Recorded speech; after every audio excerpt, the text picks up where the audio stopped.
Hello? Okay.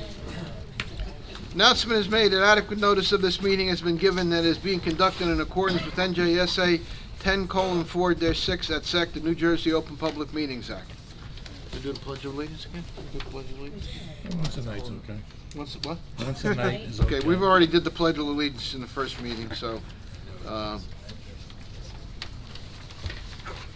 okay, are there any members of the public who have any business to be brought to this board that is not on this evening's agenda? I hear none and see none. Mr. Berkowitz, you want to move the minutes of May 1st? So moved. I And, move that we and accept- May 15th also? And I move that we accept the minutes of May 15th. Okay, is there a second to that? Second, ready. Any discussion? All in favor? Anyone opposed? Okay, good. What do we have here?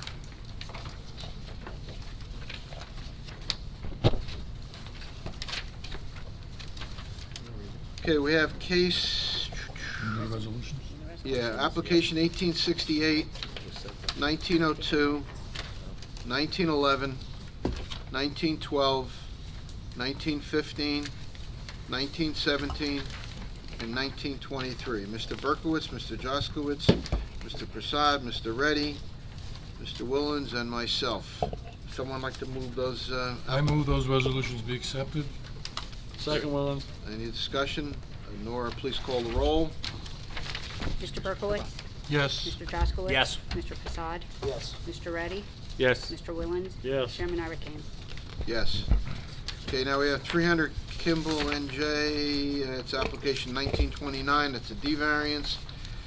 And application 1866, amended preliminary and final site plan, plan C and D variance.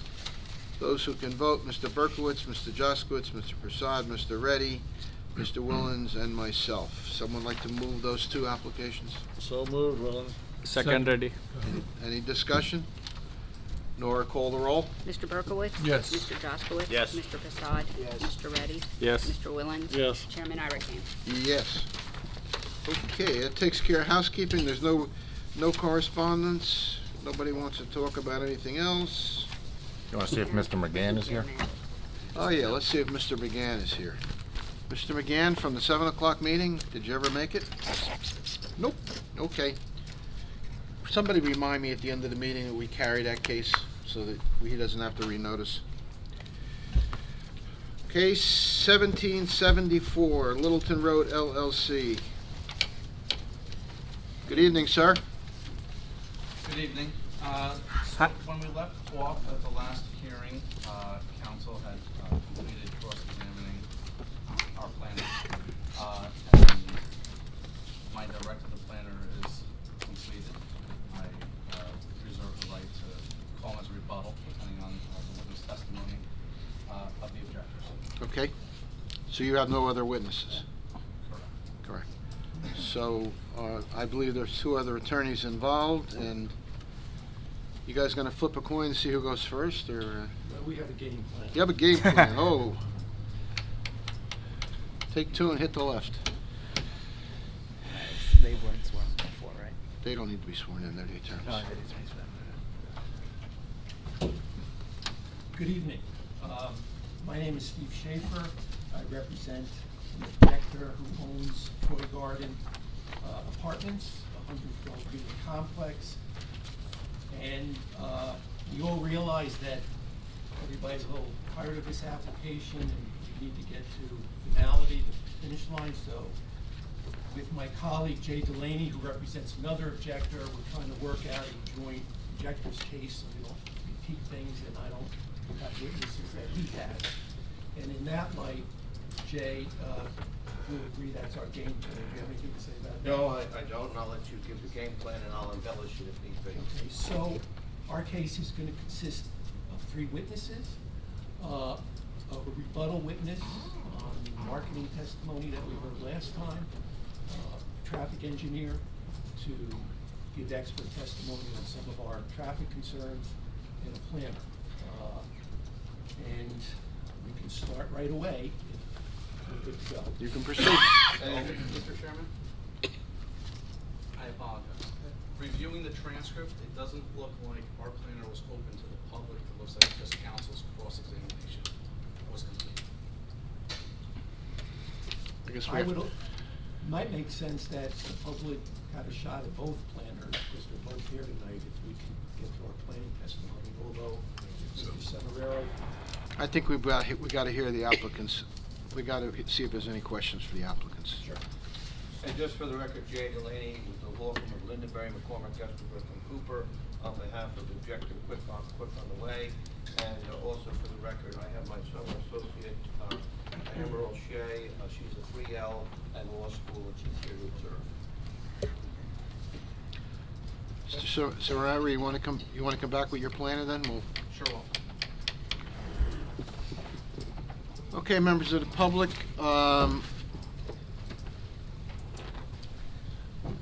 this is an opportunity for you to ask questions of the planner on the testimony that was given at the previous meeting, which was dated, Laura? May 1st. Anyone have any questions of this planner? Please come forward and ask your question.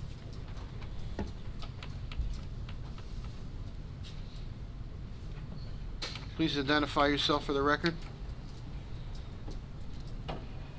My name is Sigmund Balaban, Sigmund S-I-G-M-U-N-D, Balaban, B-A-L-A-B-A-N, 10 Grecian Street. Questions? I'm just wondering, in your testimony, if my memory is correct, you made reference to making a comparison to the Fulton Bank being open 24 hours due to the ATM machine drive-through, and 7-Eleven, saying that they were similar. I've been trying to wrap my mind around that. To me, it's like my wife telling me to pick up a pound of apples, and I come back with a pound of peaches, saying that they're similar, they're the same shape, except that it's not wanted and not needed. Can you please comment on that comparison? Sure. I think just to clarify, the comparison was really between the approved site plan for Fulton Bank, which contemplated a drive-through facility quite close to the property lines adjacent to the residential neighbors, to the proposal for the retail use here, which would include a substantial buffer separating the proposed store from the adjacent neighbors.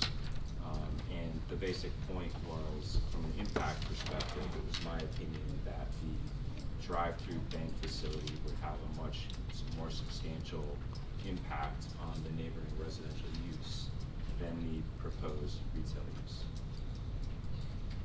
Okay, I appreciate your opinion. Question for the chair, if I may. This witness referenced another witness. In the past, you've been very clear that we can only question the witness at hand. What about when the witness references a previous witness? Well, I think he's referencing the previous testimony, and that you had an opportunity to hear that testimony. I don't even know if that witness is still available. I'd like to question him on how important that witness was when referring to. Oh, you can ask him that question. No, I just don't want to run afoul. You can't ask of me. you. No. Okay. Don't think you're fouled me. I'm Been there basic. before. I'm basically a very nice person, but And modest. and modest. Yes. You have to understand that this is a quasi-judicial proceeding, okay? Right. And we have rules, and the rules, testimony, questions, et cetera, and I do my best to make sure that we follow the rules. And that's why sometimes I may say, whoa, okay? So, What was okay? what was okay? I have no problem. All right, so you're going to ask him a question about some testimony that he gave referencing another witness. Go ahead. Okay. From memory, you seem to have relied on the witness from the real estate agent. Is that correct? I relied on all of our preceding expert witnesses, yes, and among them was a market expert. You're not an attorney, are you? No. Okay, neither am I, so we can do plain speak. Okay? The witness from the real estate agent, okay, was not an expert witness, even though he was presented as such. He was a witness in fact because he didn't do his own research. He referred to a third party who wasn't here at the meeting. So my question basically is, did you rely on any of his opinions in making your recommendation? As part of my testimony, some of the findings that were testified to by that witness were among the factors that I considered in formulating my opinion. Okay. That witness was not, he was basically a witness in fact since it wasn't his work process. Are you aware of that? Who's going to object to the form? You know, the man, I don't know what the exact circumstances are, but many times we hear from a witness who is part of a firm who is there to present the work of the people that may work for him or with him. So I'm a little Well, he was a uncomfortable. witness, I'm sorry to interrupt. He was a witness in fact. He was not an expert witness, although he was presented as an expert witness. I don't know if that's a fact. I don't know if that's a fact. Well, he. I mean, we understand that professionals, people with a license, people who have testified before boards like this or testified in court and are vetted, they are expert witnesses. There are also people that may come who may not necessarily be an expert, but they present data, data that's available in the public forum or whatever, and we accept it based on what we're getting. So I don't know where you're going there, but I'll be honest with you. Real estate agents, I mean, they're real estate people like that. I would not necessarily consider an expert, but they may know their profession and they may have a sufficient amount of information that they can present. There's one other thing you might want. Right now we're doing questions. You're going to be able to get up and make comments at the end of this process, and to the extent you feel that somebody's testimony was baseless or was sound, you will say so, and for what reasons. Right. So I think that's when you want to deal with this issue. Yeah, because this man is basing it on that information. He's using that information. So, okay. Hey, Mr. Chairman, just on page 7 of the transcript of February 27th, he was offered as an expert and accepted as an expert without objection. Okay. I'm sorry, but that was a long time ago, and No, I understand. I don't remember it. If I didn't have my associate, I wouldn't have been able to say that myself. Okay. We accepted him as an expert. In what field do we accept? Real estate. Okay. Well, not pursuing you on that.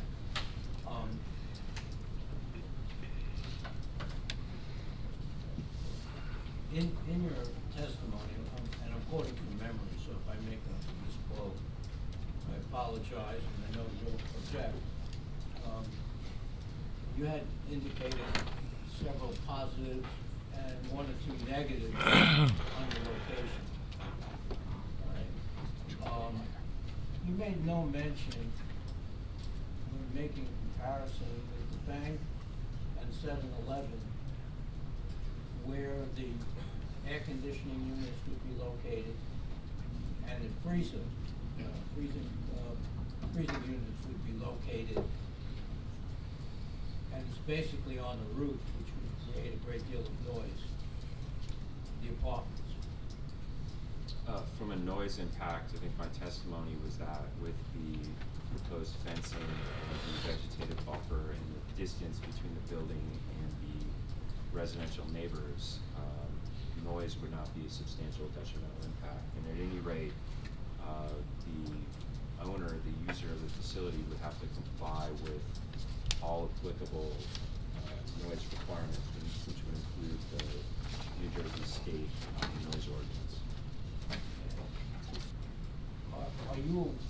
cover New York City at all? Predominantly work in New Jersey. Where are we going with The this? reason, I'm sorry, just, where are we going with this? Let's not go to New York Yeah, City, where are we okay? going with this? Please. okay. There's no, you're not comparing apples to apples then, really. Well, We're just- Can I make my point? Or Peaches Order Day. preach Go it, right preach ahead, it yes, right go ahead now. and make your point. The point is that 7-Eleven has a store in the village, and the apartments near there have been complaining about the refrigeration units and the air conditioning units as they're making too much noise. Okay, at this point, you're testifying, okay? Which you can't do. You can do that when we swear you in later on, okay? And obviously, this man does not know about the 7-Eleven in New York City, am I correct? Okay. That's correct. All right, we answered that. On the fencing, what type of fencing is it? It's a 6-foot board-on-board fence. And I believe it was 90 trees, roughly, give or take. I don't have the exact number in front of me. Okay, let's say X trees for a number. What type of trees are they?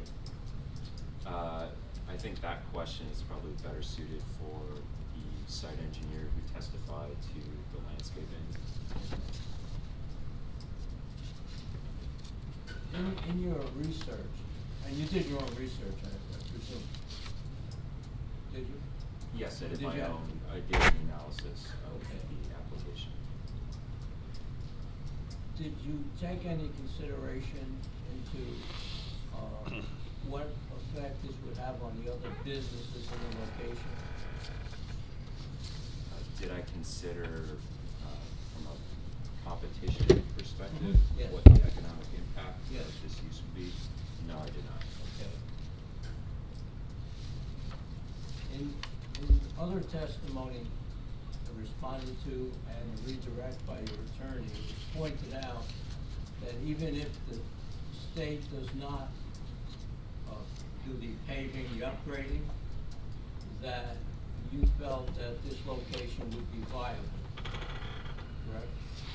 I think the opinion is that this site would be particularly suitable for the proposed use. Okay, suitable is no indication of profitability.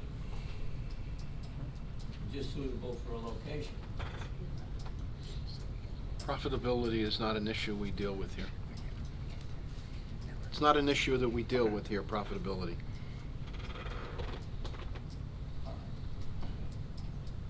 No further questions. Thank you. Thank you. I apologize. No, don't apologize, you were fine. Any other member of the public have any questions of this witness, please come forward.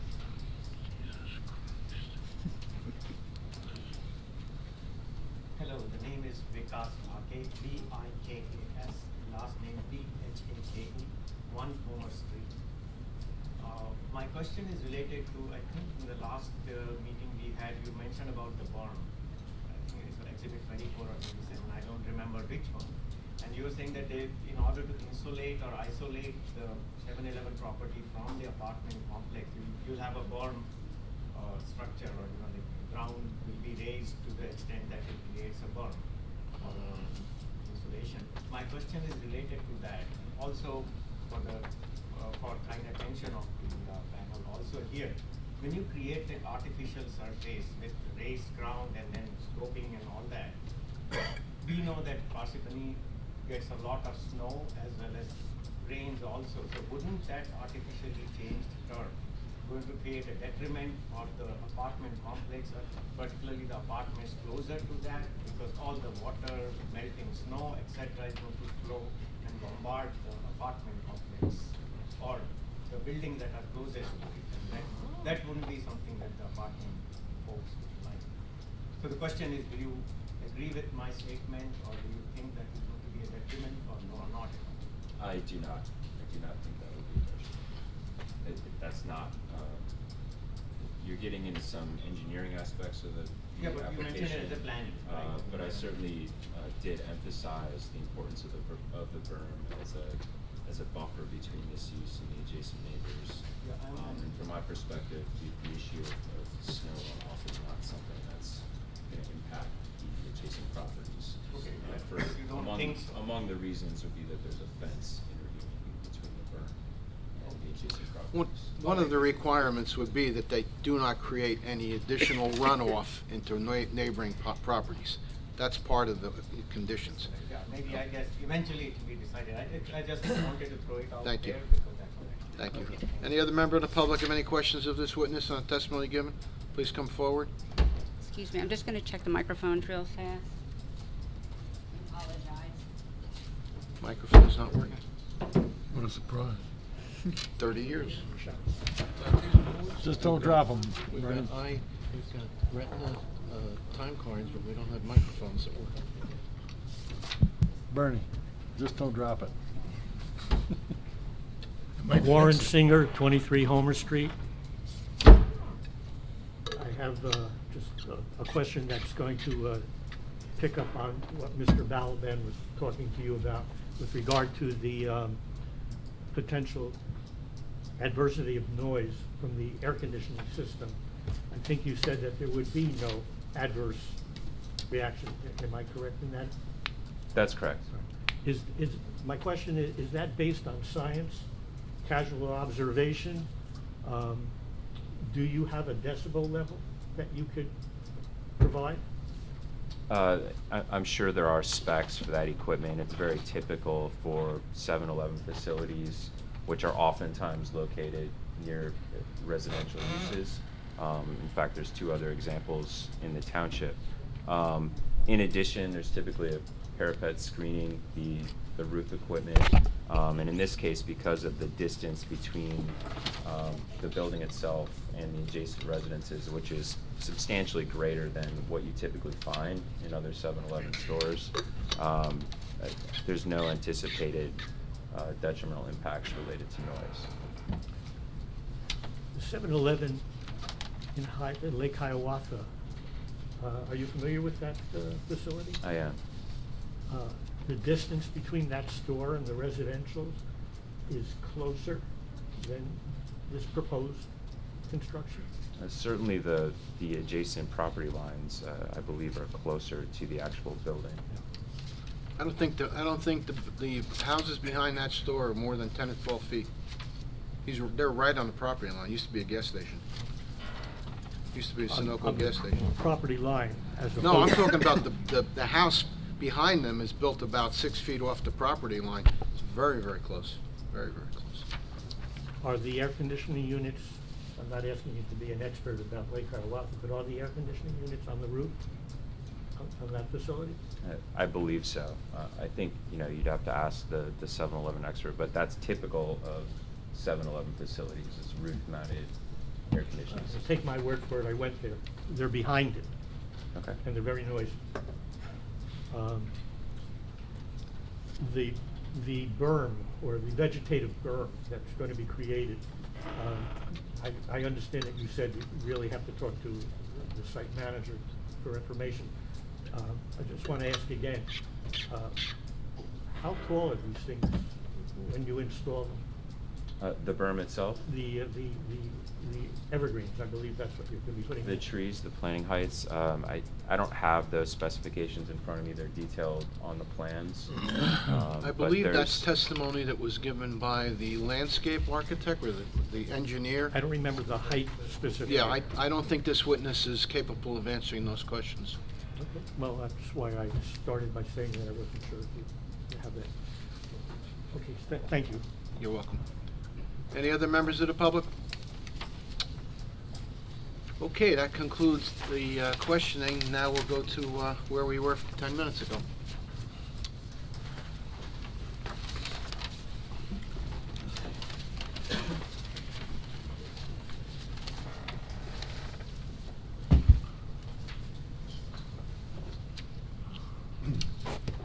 Thank you, Mr. Chairman. Our first witness is going to be Matt Krauser, and Jay Delaney will be passing out as 01 objectors, Exhibit 1, Mr. Krauser's curriculum vitae. And I will try to qualify him pursuant to that.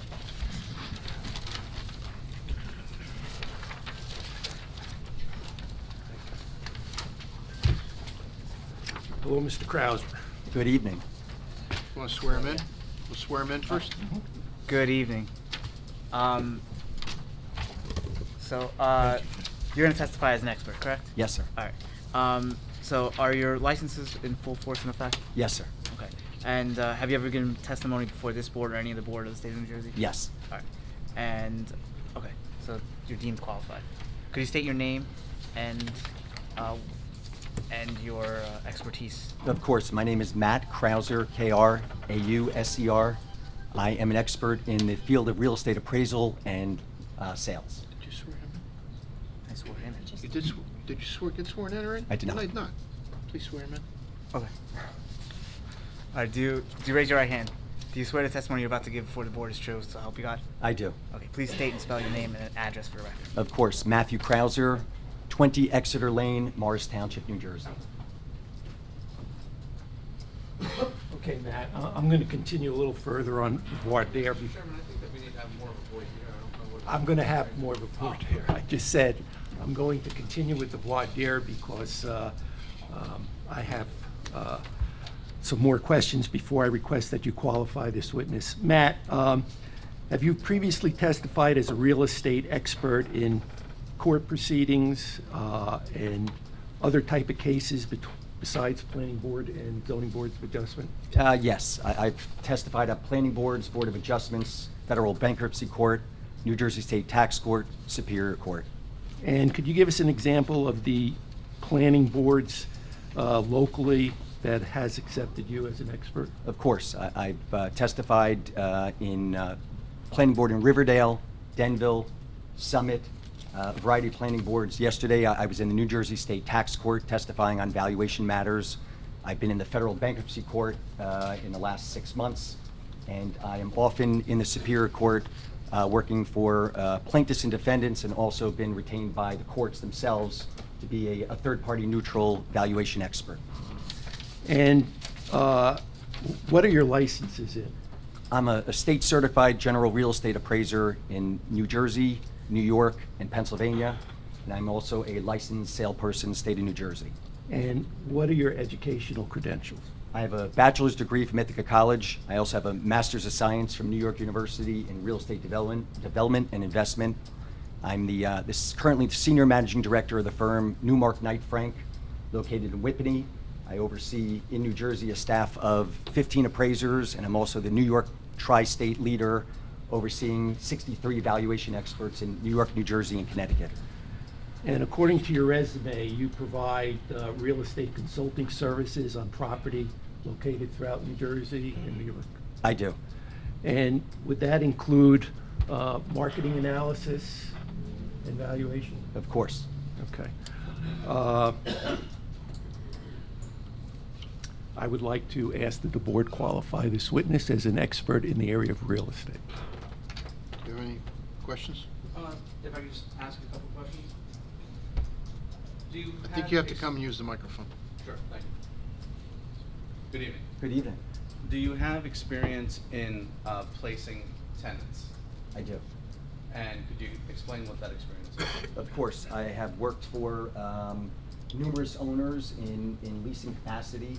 I also, on an everyday basis, because I work for a national brokerage firm, I deal with brokerage tenants and leasing on an everyday basis because I value these properties. And I have to deal with the marketing and the day-to-day management of all types of real estate. So you do place tenants in touch with landlords? I do. Currently? I do. You do, okay. And what percentage of your practice today consists of that? I would say 90% of my practice is general valuation, 10% leasing. Okay. In the last 12 months, how many tenants would you say that you placed? None. What about the last 5 years? I couldn't tell you how many I placed, but primarily I'm just a general valuation expert. Okay. Are you asking this board to consider you as an expert in leasing?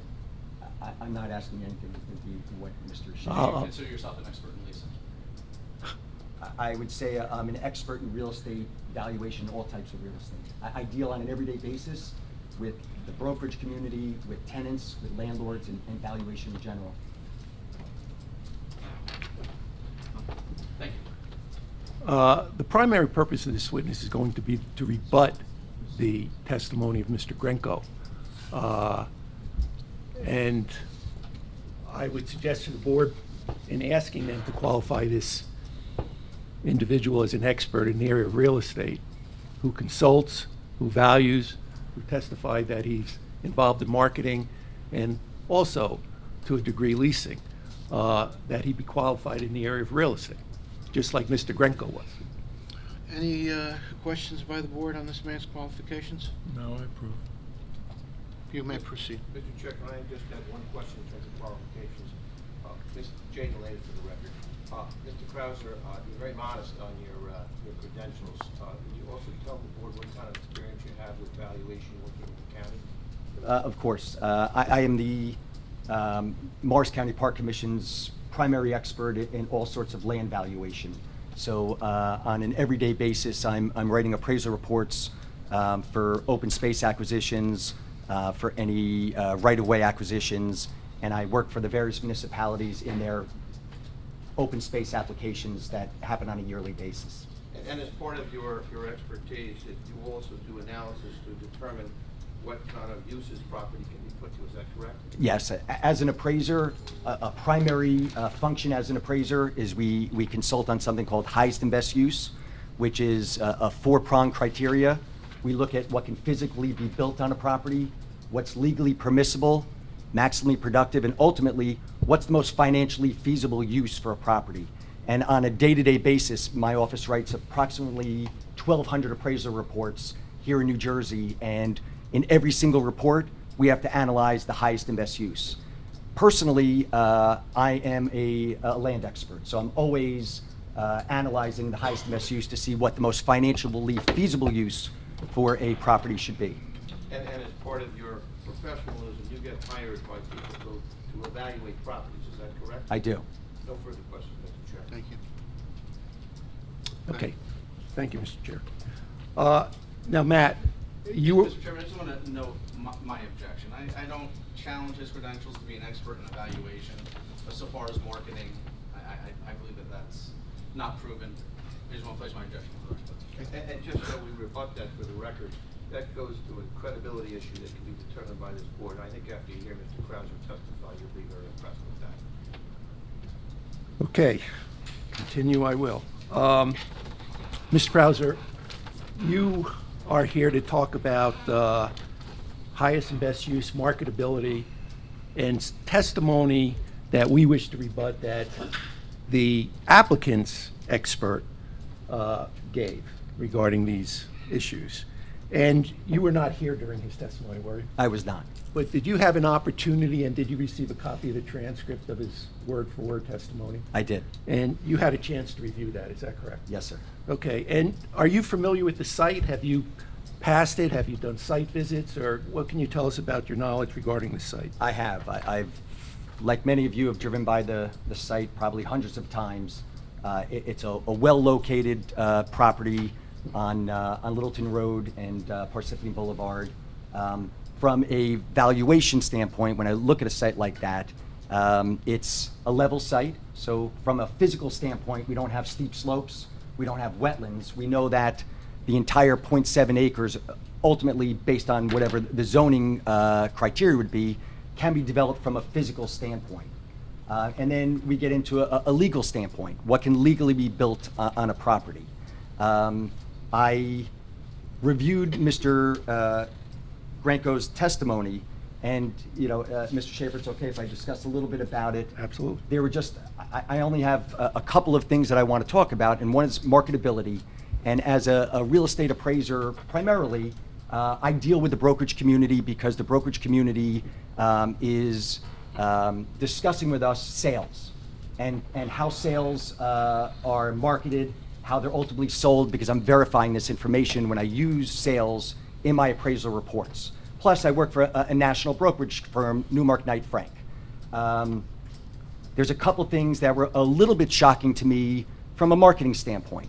The first is a gentleman testified, and they've been marketing this property since 2014, and he testified that the building had been demolished. So anybody who's local And anybody who knows that this property is for sale and where it's located knows that that two-story structure is still standing. So it was just a little bit surprising to me that the broker for the property didn't know whether the improvements on the property were currently standing or if they were demolished. So it led me to believe that maybe all of the marketing efforts that should have been done weren't being done. The other thing is they have a sign. There's a sign on the property. And like anybody, you see a for sale sign, you pick up the phone and you call the brokerage house and ask some information, some detail that you need about it. Now, Jones Lang LaSalle, they are one of the biggest and one of the best brokerage firms in the United States. And who are they in regard to this application? Jones Lang LaSalle is the company that has the listing Mr. Granco works for. Jones Lang is an international firm.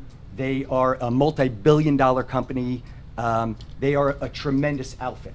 So when I started to hear and read when I started to read testimony that the gentleman testifying didn't know whether the improvements were demolished or not, I started to be suspect about what's going on here. So I obviously drove to the property. I saw the sign. I grabbed my cell phone, and I got busy signal. And this was in April, and it was busy. And every single time I've gone back since April, I've gotten a busy signal. And I was there today and called and got a busy signal. So I don't know how you could be marketing a property with a for sale sign if you can't call and get through to the broker because there's a busy signal going on constantly for the last 4 months. Okay, let me ask you this question. In terms of Mr. Grenco's testimony, he testified that office use, there's acknowledgement in Parsippany that there's a vacancy and it'd be difficult to place an office use on this site. What's your analysis and opinion of that? My firm has appraised hundreds of office buildings in Parsippany over the last 10 years. And in our analysis, we always do a vacancy analysis. And there's no doubt, and you folks know this, that Parsippany has had some trouble with high vacancies. And through some adaptive reuse like 1515 Route 10, you're gonna start to see the vacancy levels come down a bit. But this kind of property that Jones Lang is saying Parsippany has a 35 or 37% vacancy rate, this is not the kind of property that somebody's gonna build a 100 or 200, 300,000 square foot office building on. A 0.7 acre site is gonna be a boutique building. You're gonna have a building like the Learning Express that's behind it, or a small real estate office, or a small accounting office, or a small medical use on the property. I read Mr. Granco say, and maybe it was the board chair or somebody had mentioned or asked the question, why couldn't you get a small dentist office or a medical office on the site? And he said, because it's not feasible. Well, driving around today, I saw 272 Parsippany Road. And what do you see? You see a brand new building being constructed.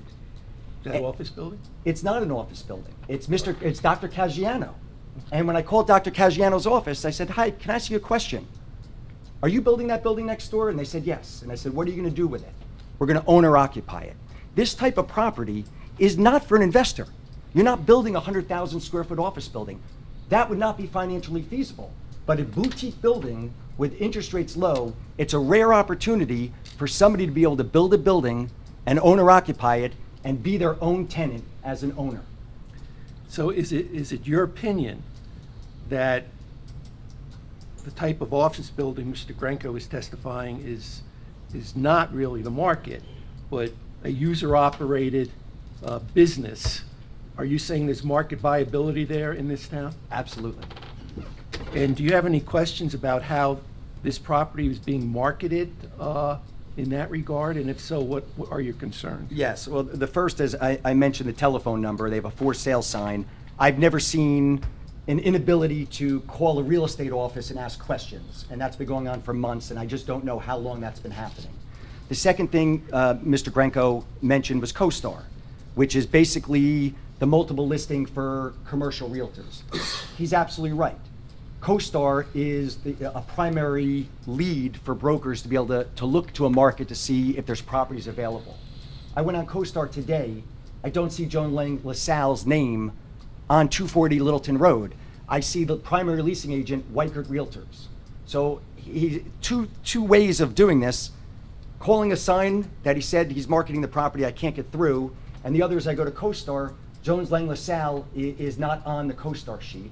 And then the third is, before we were acquired by Newmark Knight Frank in 2017, my family owned my business for the past 55 years. And my father would tell me all the time, when it comes to listing real estate, you have to work the listing. If you're a good broker, you're not waiting for people to call your sign. If I had this listing and I knew that Fulton Bank at one point had approvals and wanted to put a bank branch on there, I wouldn't send out a two-page flyer to the brokerage community and say for sale or for lease. I'd pick up the phone and I'd call every single bank in the state of New Jersey and ask them if they want a site that was fully approved by Fulton Bank. That's the way you have to work a listing, not by a sign and not by putting in CoStar. A broker has to work a listing. And I haven't heard I haven't read any testimony that other than putting up a sign that you can't get through and putting it in CoStar, that anybody worked the listing. But again, it's your testimony and your analysis of the site. But let me ask you this question. When 7-Eleven becomes interested in this site, does it say anything about the site in terms of demographics, in terms of viability, market viability? What does it tell you as a broker or an expert? Yes, it tells me that if a national retailer is looking to occupy a site, that the demographics, the location, the traffic flow must be to the standards of a national retailer. And therefore, would that be attractive also to a user operator, owner of a small office building, a CPA, It could lawyer? be. It's not quite the same demographics that what 7-Eleven would be looking for. But if you look along Parsippany Boulevard, Parsippany Road, there are plenty of small medical users. And the one thing, and I think the statistics in Parsippany will show that for the larger office buildings, the vacancies are starting to come down because the medical market with our aging population has been getting stronger, and that's been helping our vacancy rate in Morris County because we're seeing more medical users start to occupy our space. Anything else you'd like to say about Mr. Grenko's testimony? I take it you don't agree with his conclusion. I think he's probably a qualified real estate broker as far as his knowledge and understanding of the Parsippany market. I don't have a lot of faith that he really understood or understands what it takes to be able to lease or sell a property like this. So one last question. It is your opinion that this property is adaptable to a permitted use? Absolutely. And you read the 01 permitted uses? Yes. Okay. I have no further questions. Questions by the board? Did you ever try and contact Weichert if you saw they were involved? I did not. That was just today, and I did not try and contact them.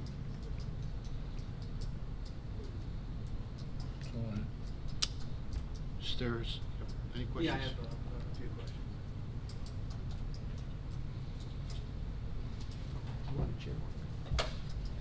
I don't think I'm gonna be that long. I'm okay, thank you.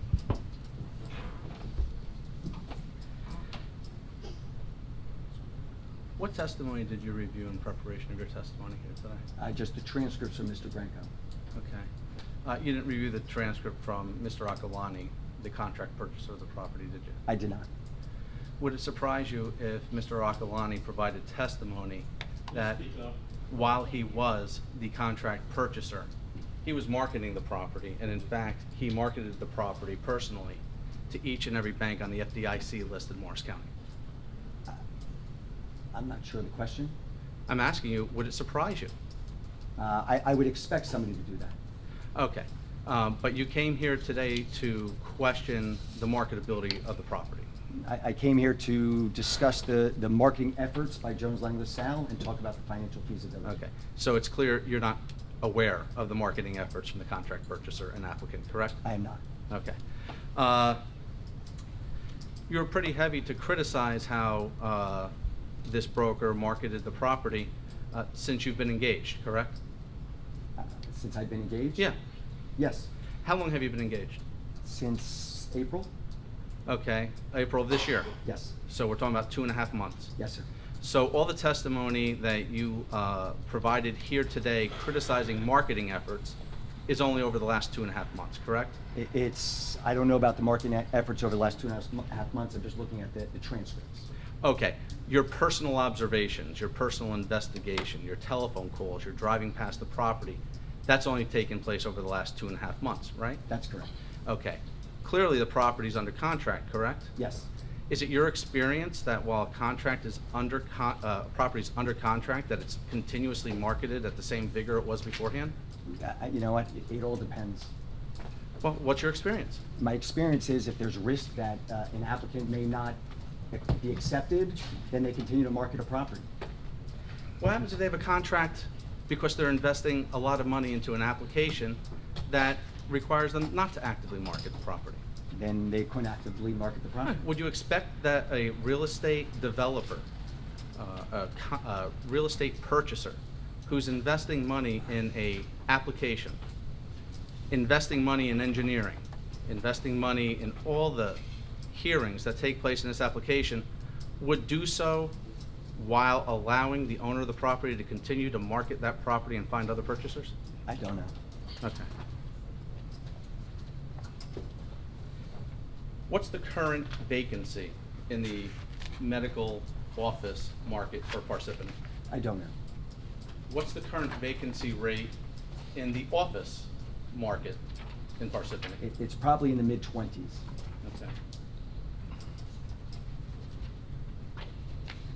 As an appraiser, do you think that it is it's more cost-effective to construct new office space to occupy in Parsippany or rent existing office space in Parsippany?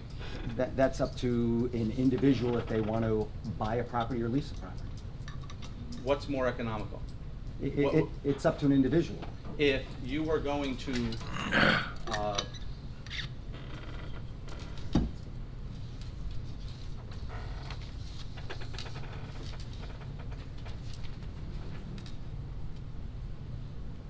I'll leave it there. Give me one more. Sure. I have no other questions. Thank you. I just have one question. Yes, Mr. Delaney. Just to clarify Mr. Schaefer's last question, in your professional experience, which I understand is decades, you're shaking your head yes. 25 years. And based upon your review of this property, you believe, in your professional opinion, that this property can be used as a permitted use? Yes. I have no further questions. Any members? Chairman, I have just one Yeah, more question. sure, go right ahead. In the last 2.5 months, did you reach out to any potential tenants to see if they were interested in the site? I do not. Okay, thank you. Any members of the public have any questions of this witness on the testimony given this evening? Hear none and see none. Do you have any more? Yes. Oh, okay, go right ahead, I'm sorry. You read Mr. Grinko's testimony, right? Yes. I had cross-examination asked him if the property was still being marketed. Do you recall what his answer was? I vaguely remember that he was still marketing the property. That was his testimony.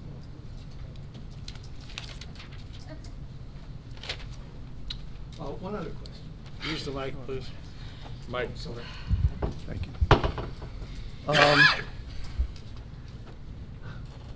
So when a contract purchaser enters into a contract for non-permitted use, see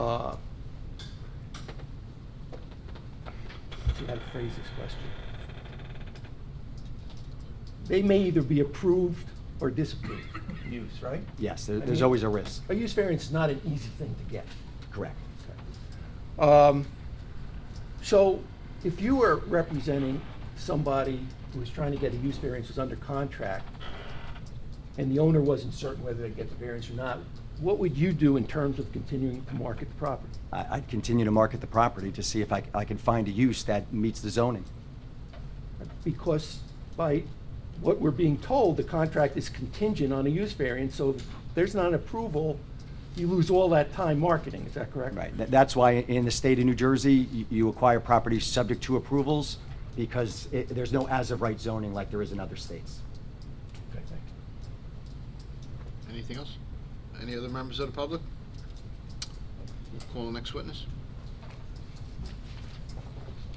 Mr. Delaney's gonna handle the next witness. Okay. Do we have the exhibits? I think you guys got the exhibits somewhere.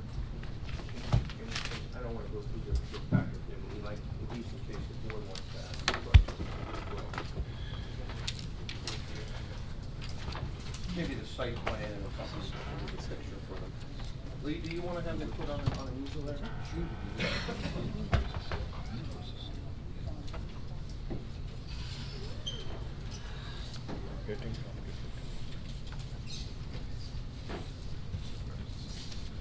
Lee, do you have a particular exhibit you'd like to?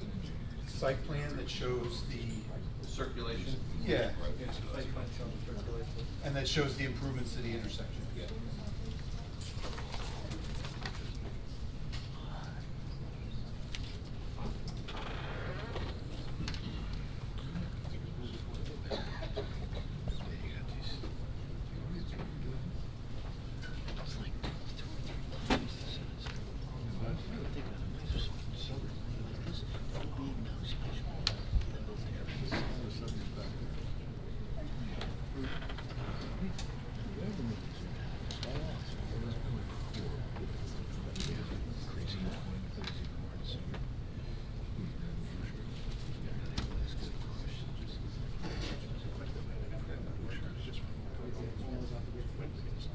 We did, but we're McGann's? going to do, this is McGann.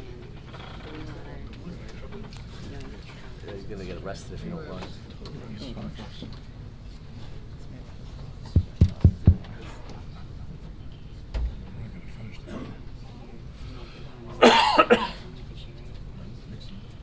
He can wait. 10 o'clock.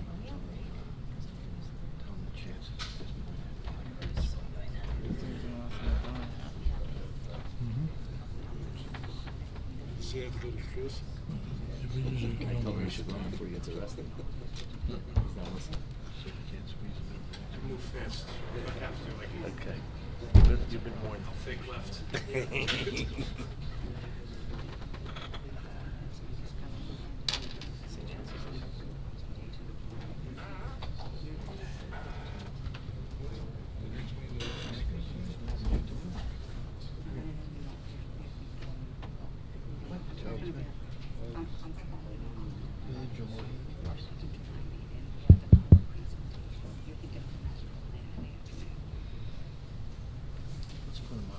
We're down one member. All right. I'm just bear with me for 1 second, Mr. Delaney. We had an application, Mr. McGann. I don't think we're gonna be able to hear him tonight. We carried him to this meeting. Do I have a motion to carry him to the next meeting? What's the next meeting? It's in 2 weeks. We are, We can squeeze him in. okay. So what's that date? That's the 23rd? 24th. 24th. Okay, motion to carry case 1919 to July 24th without Chairman, further Chairman. notice. I'm not sure he's there. He's going to be out of town. Okay. How about the 10th meeting? What is it, August 10th? I think August is it the 5th? 7th? 7th, August 7th? We can Our squeeze him first on? August meeting. Can we squeeze him on then? Yes, our first August, yes. Okay, let's correct that and say we're gonna carry him to August 10th. We may need Mr. McGann, we may need an extension letter from you, so please any talk to Nora about it, okay? So, motion to carry that case without further notice and with whatever extensions required. So moved. Is there a second? Jaskowitz. Any discussion? All in favor? Aye. Anyone opposed? Thank you. Sorry about that, Mr. Thank you, Mr. Chair. Nora, can you hear me? Yes, I can. Okay. Jay Delaney, with Lindenberry, McCormick, Estabrook, and Cooper in Summit and in Westfield, on behalf of one of the objectors, Quick on the Way. Mr. Chair, our next witness in our joint case is Lee Klein from Traffic Consulting LLC. We're going to offer him as a traffic expert. Good evening. Good evening. Do you swear the testimony you're about to give before the board is true, so help you God? I do. Okay, could you please state and spell your name and address for the record? Lee, middle initial D as in Daniel, Klein, K-L-E-I-N. I'm the principal of Klein Traffic Consulting. I'm a professional engineer in the state of New Jersey. I'm also a professional traffic operations engineer, which is a national certification. I've testified before either the planning board or the zoning board. I can't remember. Okay, so then it was here as well. I think both. here. And for the record, give a couple other towns that you've testified in. I'm the planning and zoning board traffic engineer in Livingston and in Roxbury. I've testified in Florham Park. I think of another one nearby. You testified in Mendon. We can go on and on and on because I know your credentials. So, with respect to your My license, license is current. Thank you. Yep. We have no objection. Okay, you can Thank you. proceed. Thank you, Mr. Semeraro. Mr. Klein, we're offering you, as you heard, as a traffic expert, and you've been engaged on this project. Is that correct? That's correct. And you've attended a number of hearings in this case? October 3rd of 2018 and July 18th of 2018 when the traffic testimony. And as part of your assignment, you've reviewed and listened to the testimony of the applicant's traffic expert? That's correct. And you've reviewed, you've been to the site? Yes. And you reviewed the traffic issues, is that correct? Yes. And I understand you have some concerns about the traffic with respect to this application, is that correct? Yes, I do. And can you tell the board what your findings are? Certainly. I'm going to be referring to Exhibit A12, the applicant's Exhibit A12. And for the It's record, that's on the easel in front of you? That's correct, and it's dated, prepared 11/6/2018. It's Exhibit T1, and I believe it's the delivery truck entering the site, maneuvering into the loading zone. But Excuse me, Mr. Chairman, we'd like to see this too. Thank you. Better? Flip it around a little bit more so Ms. Schneider can see it too. Better? Thank you. Okay. So it's Exhibit A12. It was prepared on 11/6/2018. And the reason I'm using this exhibit, it shows the site plan, and it shows on the site plan the improvements to the intersection of Littleton Road and Parsippany Boulevard. You may proceed. Okay. So one of my main concerns is the driveway on Parsippany Boulevard. In one of the experts' reports, I think it was back in January of 2018, it was a right-in, right-out driveway, both Littleton Road and Parsippany Boulevard. And my concern with allowing left turns into the site is this. When the improvements are made to the intersection of Littleton Road and Parsippany Boulevard, as you know from the expert's testimony previously, there's a left turn phase from Littleton Road making a left to go north on Parsippany Boulevard. There's a phase of Parsippany Road going northbound, and then there's the, I'll call it the free flow or the yield condition of westbound right turn of Littleton Road to Parsippany Boulevard northbound. And why I point that out is there are a number of traffic movements that are heading northbound past this site driveway. And those numbers are in the 600, almost 700 range in the morning peak hour northbound in 1 hour, and over 1,000 in the PM peak hour. And when you take those numbers and you divide it by the number of seconds in an hour, you're looking at, in the morning, a car every 5 seconds going northbound. And in the afternoon peak hour, a car every 3.5 seconds. So it's my opinion that based on those numbers, there would not be enough adequate gaps on northbound Parsippany Boulevard to not only to make the right turn out, but to certainly to make left turns in and out. The reason I say that is because there are certain phases that are protected, the left turn going northbound, and then whenever there are gaps in northbound Parsippany Boulevard, those gaps will be taken up by the right turning movement volume on Littleton Road to go northbound. So again, based on the free-flowing movement of traffic northbound, it'll make it very difficult, in my opinion, for traffic to turn out of the site driveway on Parsippany Boulevard.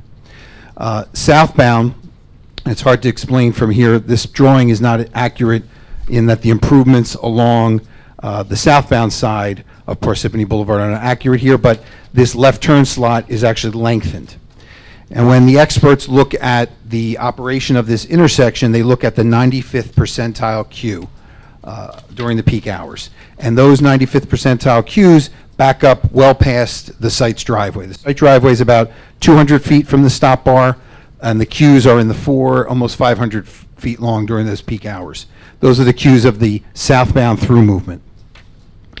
That southbound through movement not only blocks the ability for somebody to make a left turn out, but it also makes it difficult for someone southbound to enter into that left turn lane.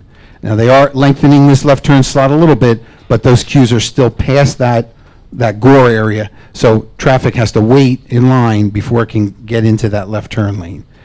Traffic is not permitted to drive on the crosshatch area. Traffic is permitted to turn across that hatched area, but traffic is not allowed to drive on it according to the Uniform Vehicle Code.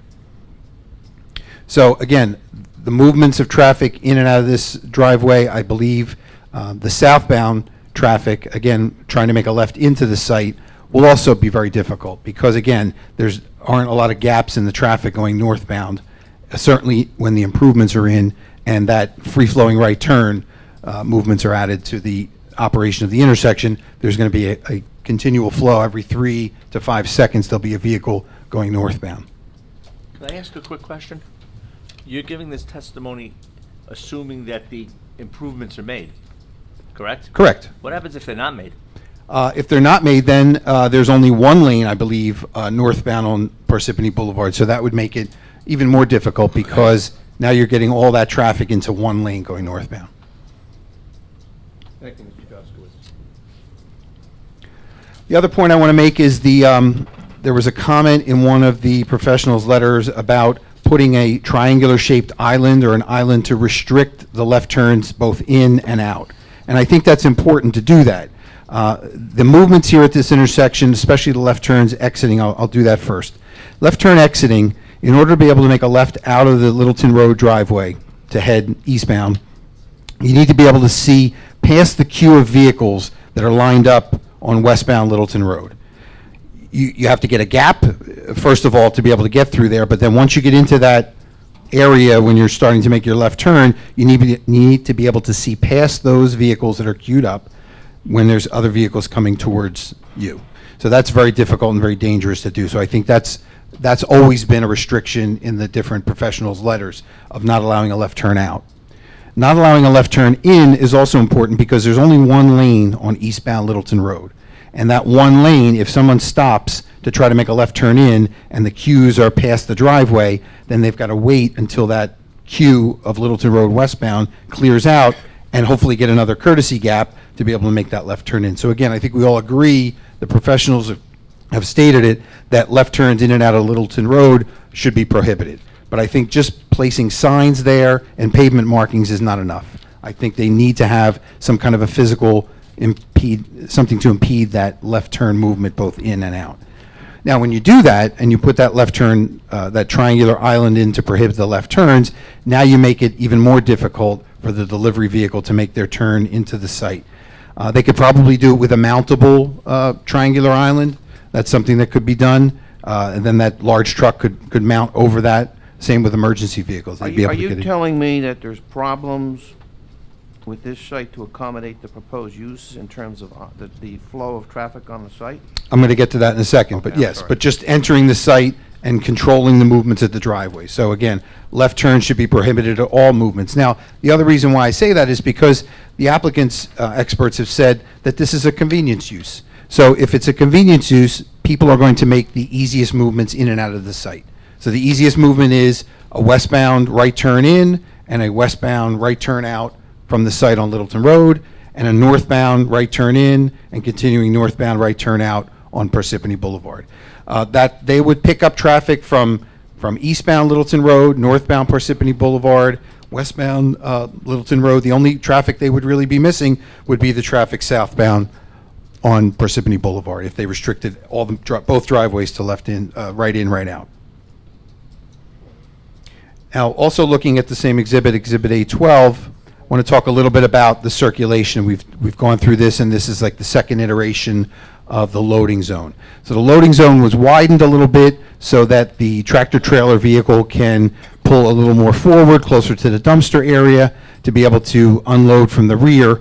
But there was a lot of discussion and testimony about how they would need possibly a flagger out here to flag traffic so that they can get past this truck when it's got its gate down and they're bringing items out on hand trucks. They'd probably have to cone off a parking space or two because it would be very difficult for a person to pull out of this parking spot that's adjacent to the loading zone, just to the east of it, to back out of that spot and be able to see a vehicle coming around the curve. Also, when the truck is entering the site, there can't be anyone waiting to make a right turn at the Littleton Road driveway. There can't be anyone waiting behind that person to make the exit onto Littleton Road. And then there's vehicles that would be entering or exiting these parking spaces also can't be there when this vehicle is entering. So I don't think that the applicant really established what the off-peak hours of this facility would be when those deliveries would occur. We know it's not going to be sometime between 7 and 9 in the morning, probably not at lunchtime, probably not at dinner time on the rush home when people are stopping to get convenience items. So really there is no defined time of day when there won't be a lot of activity at this site so that the delivery truck can access the site without interacting with customers. So that's the main idea here, is that you normally want to see loading zones that are separated from customers. So I know, I'm just going to say it this way, if the loading zone was behind the building, even though it's in the buffer area between the apartments and the building, that would be a location where you would at least be able to separate the customers from the deliveries. The deliveries would come in the back door. And typically you'd see that in little strip malls. You'd have deliveries to the rear of the building and separate out trucks from customers and customers' cars. Is it your opinion that this site is too small to accommodate the proposed uses, the proposed parking, and the proposed loading zone without impacting the customer's vehicle circulation and pedestrian safety?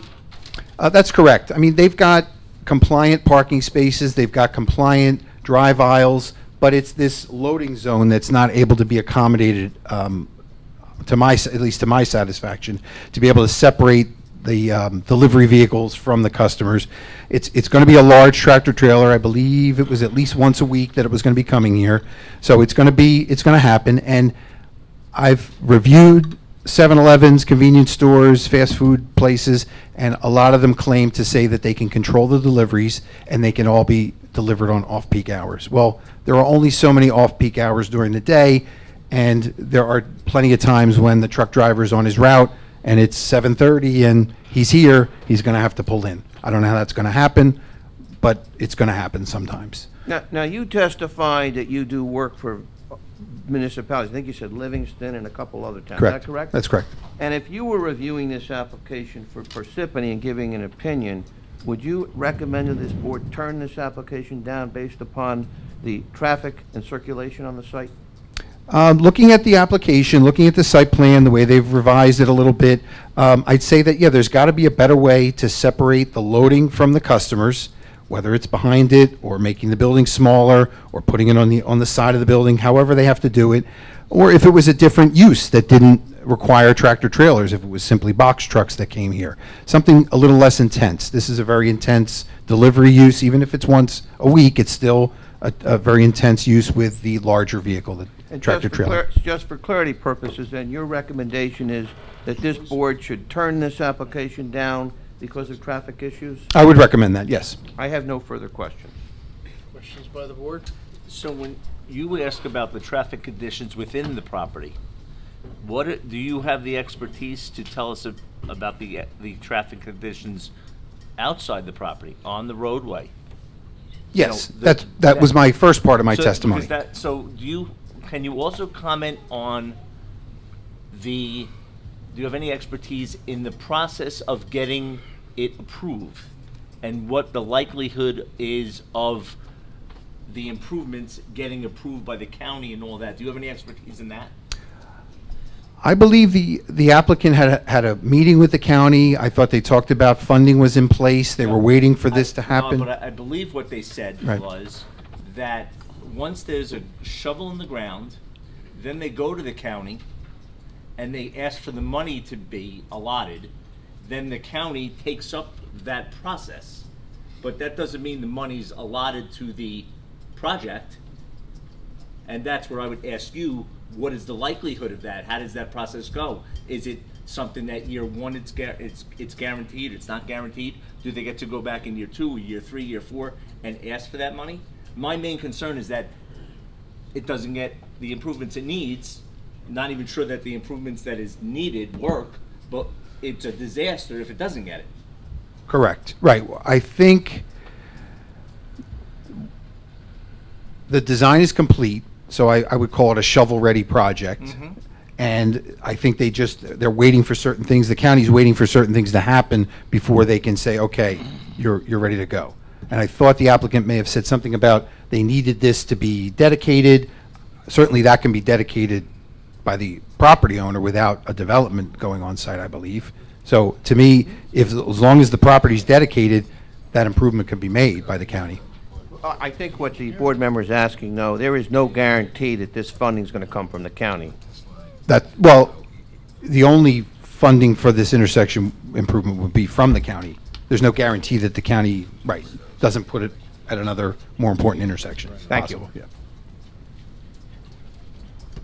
Any questions, other I have questions? some questions. Mr. Berkowitz, Go ahead, no, you go ahead.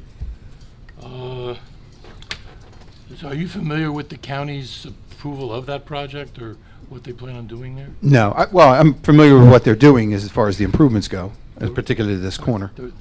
I'm not sure I was clear before, but I want to see if it's clear now. You're saying that there's the right-hand turn from Littleton Road onto Parsippany Boulevard, that won't be signaled? That'll be, according to the analysis that the applicant did in their traffic study, they don't have a level of service for this right turn. It's not part of the signal. So it's a right turn lane that turns into, I believe it's a yield condition, and then traffic can flow northbound. It'll just be controlled by a yield sign? Correct. So that's what I'm saying, if there are any gaps in northbound Parsippany Boulevard, they'll be taken up first by the right turns from Littleton Road to go north. And on the site, you were talking about the loading. Are you familiar with other 7-Eleven sites in the area and what they do for loading? Unloading? I've looked at other 7-Elevens, I've reviewed several others, I've objected to a couple. In many cases, they have separate loading areas that are separated, either behind the building. In other words, the site's just a little bit too small, or at least the way it's laid out. If they were to squeeze it a little bit more, slide it over, they could end up with something maybe in the back here and still be away from the buffer. There's just it's just a little too much, I think, for the site, a little too intense for the Do site. you think the second store there makes it more intense also? That doesn't help, and we don't even know who the tenant of that store is going to be. It's some sort of retail. That's another thing. If it's something that conflicts with the peaks of the 7-Eleven, then the parking and circulation could be more of an issue. Thank you. Sure.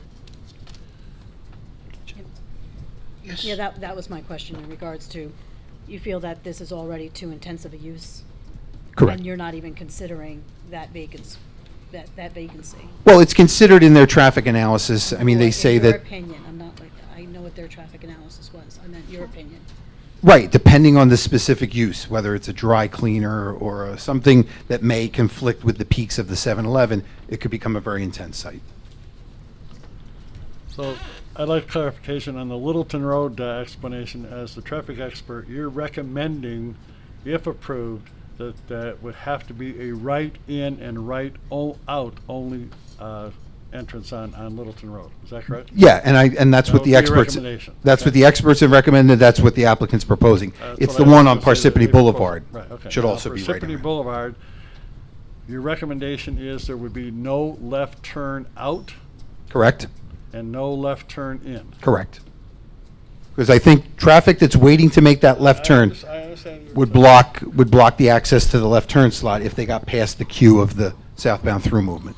But I think for the record, your overall recommendation is that this application be turned down because of the intensity, among other things. Correct. Thank you. The right out on Parsippany Boulevard. Nope, sorry. Littleton? Yep, Littleton. If they want to turn right and then continue to head southbound. Oh, turn left, yeah. Right, they've got to actually cut over That's a lane correct. of traffic. That's correct. how problematic is that if it's peak and that, what's that, westbound lane is full? Yeah, What's going to be the effect of that? Right, that's an issue as well. The ability to make that right turn is probably not that difficult because this lane is open. There's 2 lanes through. But if you want to get over to the left to go south on Parsippany Road, then yeah, you need to be able to wait for a bigger gap in all of Littleton Road westbound in order to get over and make that left turn. How would someone go out of there and head southbound?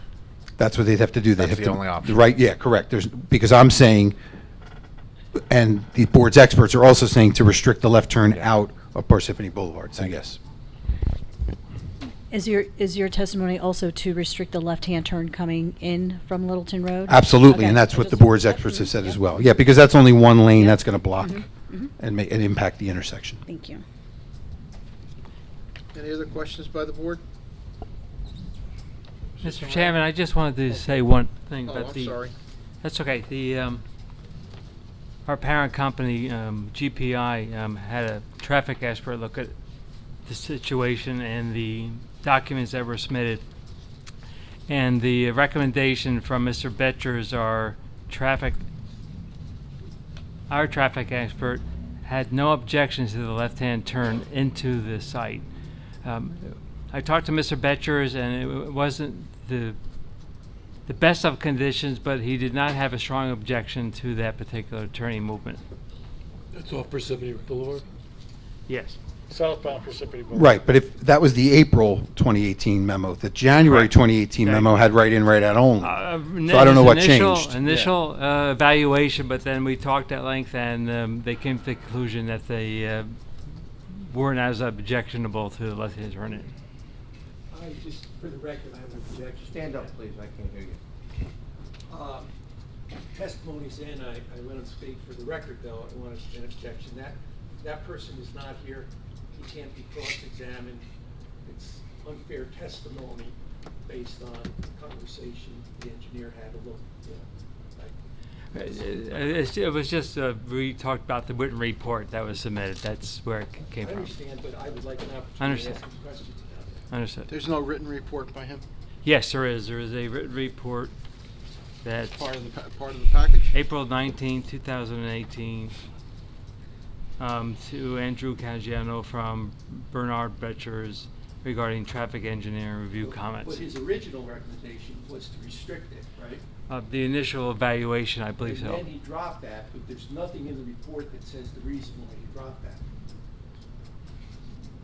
So when the chairman asks you if there's a written report, there's not a written report on that issue why he reconsidered that. No, but there's a written report of recommendations. Yes, And I the understand. bottom line, the most recent recommendations are to allow the My only turn. objection is ordinarily, I would have the right to ask questions. Understood, about he's not here why. tonight, yes. Any other questions from the board? Do you have any questions of this witness? I do, but could we have a couple of minutes to consult with my engineer before you? Sure, let's take a 10-minute break. Thank you.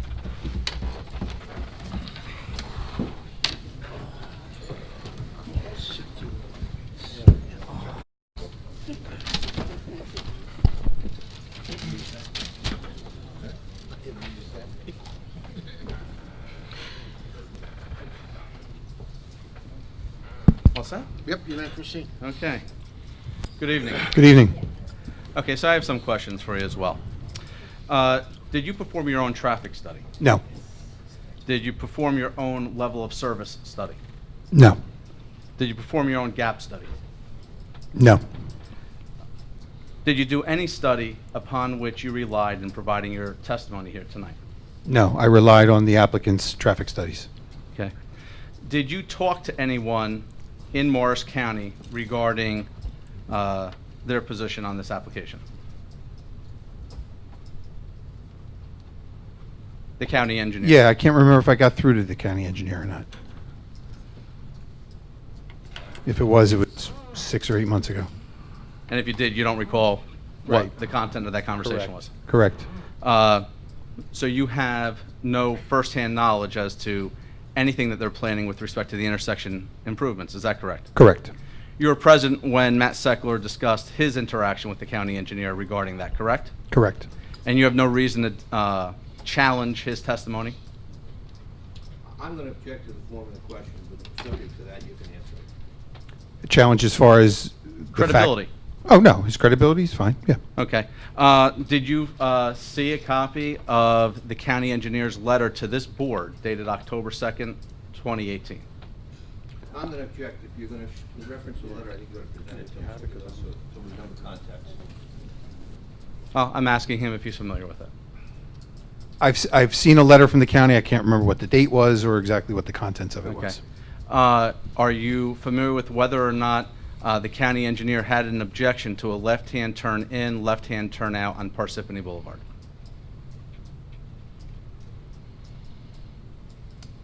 Same objection. Yeah, I'm not sure. I'd have to look at it again. Okay. Are you familiar with any 7-Elevens that do not have loading zones?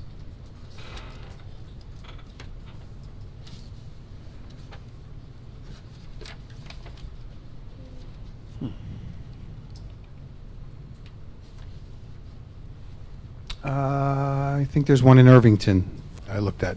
Okay. Were you present when other 7-Elevens located within the township of Parsippany were discussed? No. Did you familiarize yourself with either of the other two 7-Eleven locations presently existing in Parsippany? No. So you don't know whether or not they have loading zones? Correct. In a general sense, all things being equal, how would you compare the expected functionality of a parking lot that has a loading zone versus one that does not? I'm gonna object to the form of the question also. I'm not sure it's comprehensible, but subject to that, you can answer it. Every site plan is different. If this site did not have a loading zone, they'd have to find a place to pull over and unload. But I don't know what the other site looks like to be able to know that maybe there's a larger area or, you know, whatever the configuration is. They're all different. That's why I asked all things being equal. So why don't we look at this site? Okay. Without a loading zone, would it function better or worse than what it is?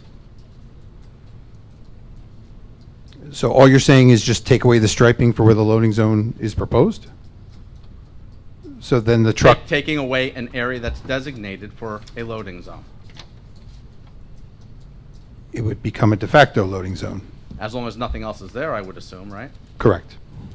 But if it's designated as a loading zone, then other uses aren't supposed to occur there, correct? Correct. Well, there'll be other deliveries. Correct. Okay.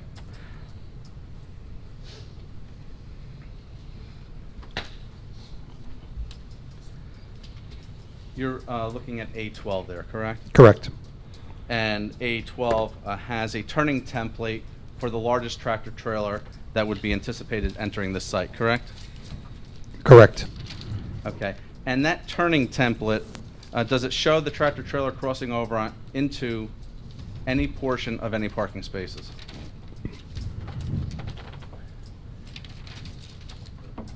No. So it doesn't conflict with any parking spaces, correct?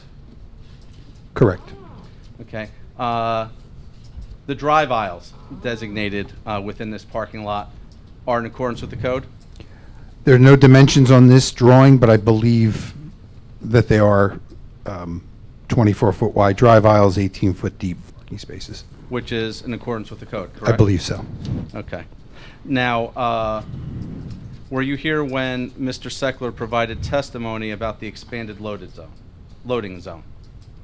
Yes, I was here for both the previous and the current, yes. And did you hear his testimony wherein he indicated that the loading zone now is large enough to accommodate the largest tractor trailer anticipated on site, its ramp, and room for the driver to empty it? Yes. Within a loading zone? Yes. Okay. So we have the following facts. As designed, the turning template shows that the largest tractor trailer could enter and exit the site without crossing into any parking space, correct? Doesn't cross any parking spaces, but it does cross the wrong direction of travel in the circulation aisles. Okay. We end up having a site plan that is fully compliant with respect to drive aisle width, correct? I believe so. Okay. And we have a loading zone that could accommodate not only the entire truck, but its ramp, as well as the individuals that would have to be employed to empty the truck, correct? Correct. Okay. So what about this site is undersized? In order for the truck to enter the site and exit the site, there really can't be much activity, if any, of people entering or exiting the site. In order for the truck to make the right turn in from Littleton Road, it needs to take up 2 lanes on Littleton Road. It needs to make a wide swing and go across the exit portion of the Littleton Road driveway. There's an island that would separate the driveway from the parking spaces that has to be crosshatched, striped, instead of a full curbed island in order to make that maneuver. And then when the truck is ready to leave, it needs to do a series of K-turns to be able to get out of the parking space, to be able to get out onto Parsippany Boulevard northbound. And again, it spans the entire driveway on its way out. So if anybody coming northbound were to make a right turn in, they'd have to wait, possibly sticking out into Parsippany Boulevard, for that truck to be able to make the exit out. For that one delivery a week, correct? The largest, yes, is large vehicle. Okay. Is it your testimony that it's unusual for a tractor trailer to have to extend into a neighboring lane of travel in order to make a turn? Well, they're going to need, you're talking about on Littleton Road? Yeah, I'm asking you if that's unusual. It's not standard, but it has to happen. They're going to have to hog up 2 lanes to make that right Is turn that in. unusual or is it common? In life? It happens. It happens sometimes.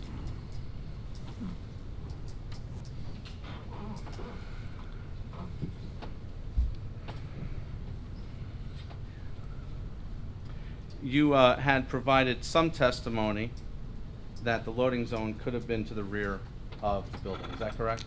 That it should be, you should try to separate the loading zone from the customers. But your testimony was that it could have been placed behind the building, correct? Again, I said it knowing that there are apartments and there's a buffer in the back, but in other words, to separate the loading from the customers, the only place for it to be would be the rear of the building. Okay. But you're not a planner, correct? Correct. Okay. So your testimony didn't take into consideration issues of buffering or quality of life of those neighbors, is that correct? Correct. It was purely just from a traffic standpoint? Correct. Which goes to show that the site is not particularly suitable. If it was on a commercial corner with commercial properties behind it, then the buffer wouldn't be as important. And I would say that it would be up to the board to decide, is it better to separate the loading zone to the rear of the building if there was, let's say, another commercial entity to the rear? Well, if you're not a planner, why are you using the term particularly suited? Well, from a traffic circulation and safety standpoint. Well, is that a term of art for traffic, particularly suited? I think it's a term of English. Well, that may be true. You don't mean within a planning perspective. Correct. The English language perspective.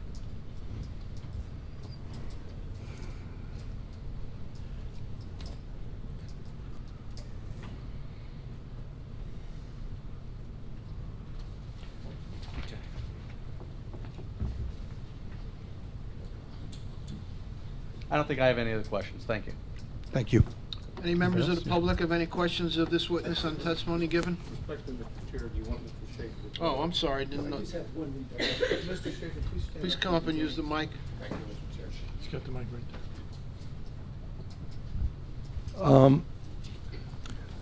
there. Are you aware I believe the application was amended verbally, not in the notice, that they are requesting a variance for the loading zone, the dimensions. Are you aware of that? Am I wrong on that, Mr. Cimarero? I believe that you are compliant. No, I think. Give us 1 minute. Yep.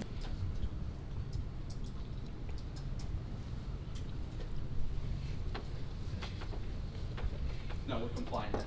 You're compliant now? Correct. Okay. I withdraw the question. You're talking about dimensionally speaking. Yes. Yes. Could you tell us the plan that shows that compliance, the date of it? Or is it an exhibit? Sure, 1 second. I can't read it though. It's covered.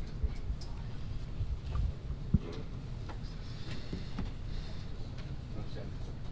So, you said revision 5? Revision 5 dated November 14, 2018. And that's C5, Mr. Chairman. So, to clarify. Stand up, please, and you'll have the microphone. Dated what? I didn't get the date. November 14? 11/14? Yes. So the variance requested was specifically what, location? Front yard? Originally, it was dimensionally requested. We modified that. And now, it's, I believe, the board's position that front yard loading requires a variance, and we provided testimony to that extent.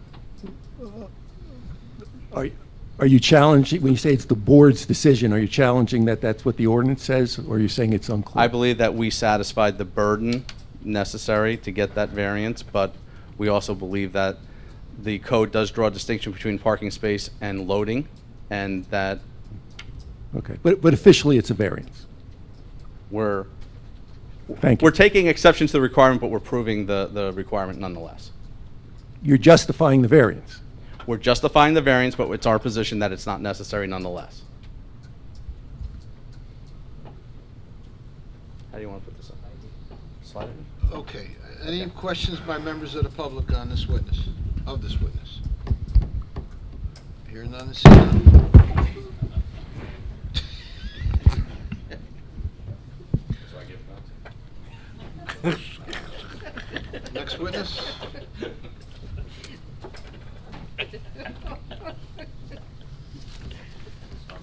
No more favors for you.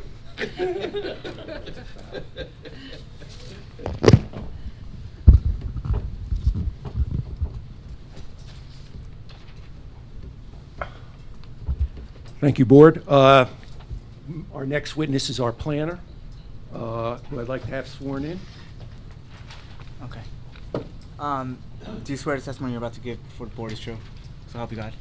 I do. Okay. Could you please state and spell your name and address for the record? Yes, my name is Peter G. Steck, S-T-E-C-K, 80 Maplewood Avenue, Maplewood, New Jersey. Your licenses and everything are in order at this point? Yes, You have been qualified before this board? I have in the Many- past. Many times, right?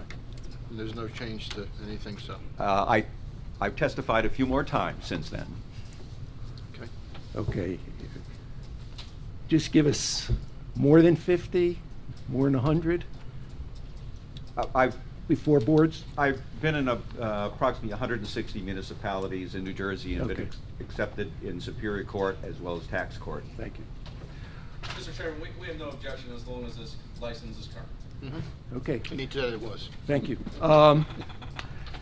Mr. Steck, you were here, were you not, present at every hearing in terms of hearing the applicant's testimony on traffic, operations, planning, engineering? And real estate. And real estate. And marketing, yes. Okay, so you were here? Yes. Okay. So, let's, without further ado, go to the planning aspects of this application, your analysis, and I think the quickest way we can do this is you give that, and then I will follow up with specific questions. Yes, I have a handout that might be helpful. This would be O2, which is, describe what this handout is.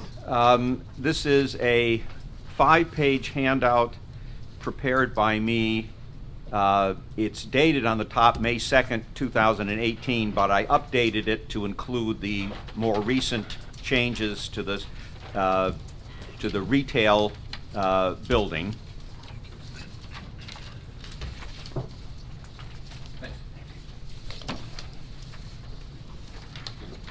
And once it's passed out, I'll just briefly go through it to describe it so it's clear on the record.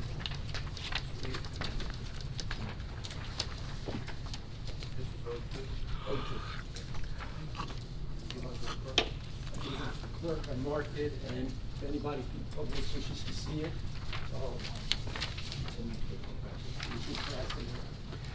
So O2 was prepared by me. I'll just briefly describe the pages. The first page has an aerial photograph where I've superimposed the zoning lines and the property lines. At the bottom of it And on the next page are photographs taken by me on December 21 of 2017.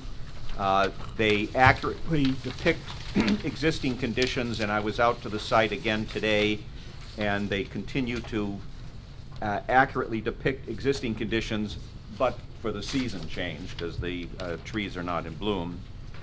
On the third page is a 2015 satellite photo where I've superimposed in broad terms the paved area, the setbacks, and the two buildings that are proposed. Below that is a diagram just highlighting the relief that's being requested. The fourth page has an excerpt from the current land use plan map, as well as excerpts from the text. And the final page has excerpts from your zoning ordinance describing the subject zone, which is an O1 zone. So to lay some foundation, and I know the board is familiar with this, but I just want to lay some foundation for my conclusions. This is a corner lot. It was previously approved for a bank site. The property has a two and a half story stucco residential building on it that's secure. It's boarded up, you can't enter it. The site is reasonably well maintained despite its not being used. There's a sign on the property that says that it is for sale, and it lists the phone number of 973-939-3861. I've called that number about 5 different times, 2 times today, and it's been busy every time I've called. You're fairly familiar with the development. The building is going to be demolished. There is going to be a 7-Eleven convenience store constructed of 2,838 square feet. And then there is an unknown retail use of 1,512 square feet. As you know, the original submission included intrusions into the buffer area, and as this project has evolved, the applicant has slightly reduced the size of the unknown retail use, and now has a buffer of 35 feet. A buffer between what? Between this property and the abutting residential zone and the abutting residential use. The area is fairly accurately depicted on O2 on the first page. On 2 sides of this property is a garden apartment development that's about 55 years old. It has, I believe, 112 units in it, and it's a 2-story garden apartment. So someone that has a second floor apartment can't, I don't like the noise, I can't go down to the first floor. They're stuck at the second floor. As you can see, it is fairly close to the subject property.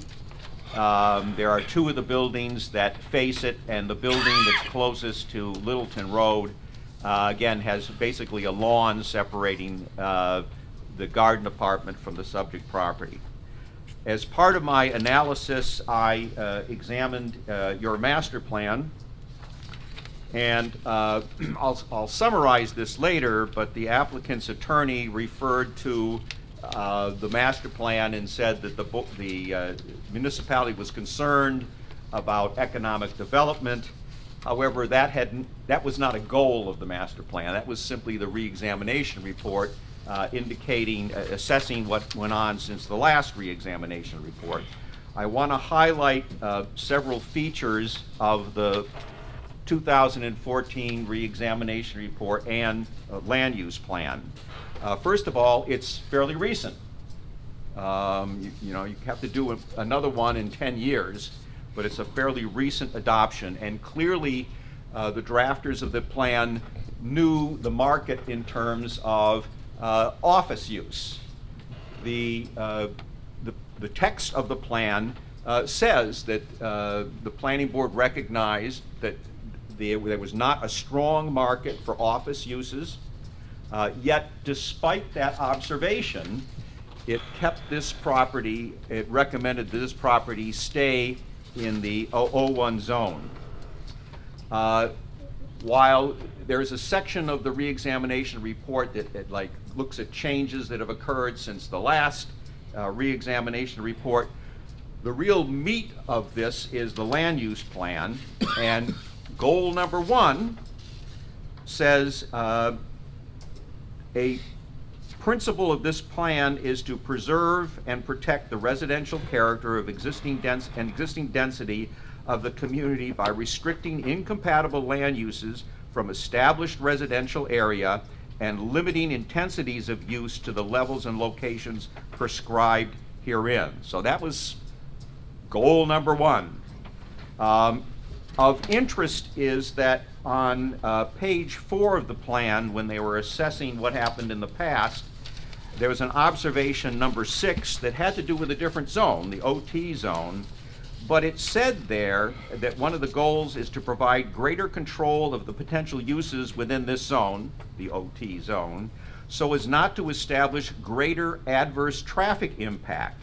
It is recommended that fast food restaurants and convenience stores be prohibited from this zone. So there's a recognition that a convenience store is an intensive use.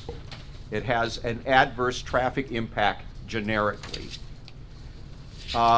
The reexamination report noted that the uses in this zone were to be expanded. It recommended that dental and medical offices be included, and indeed the governing body followed up on that.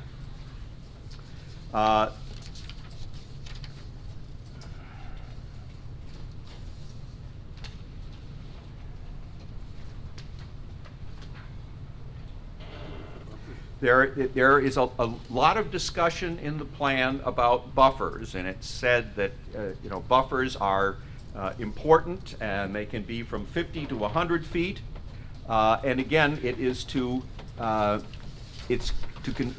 be applied in those instances where a substantive change in land use character occurs, such as where industrial large-scale office use adjoins a residential area, or with a substantial change in intensity of use occurs.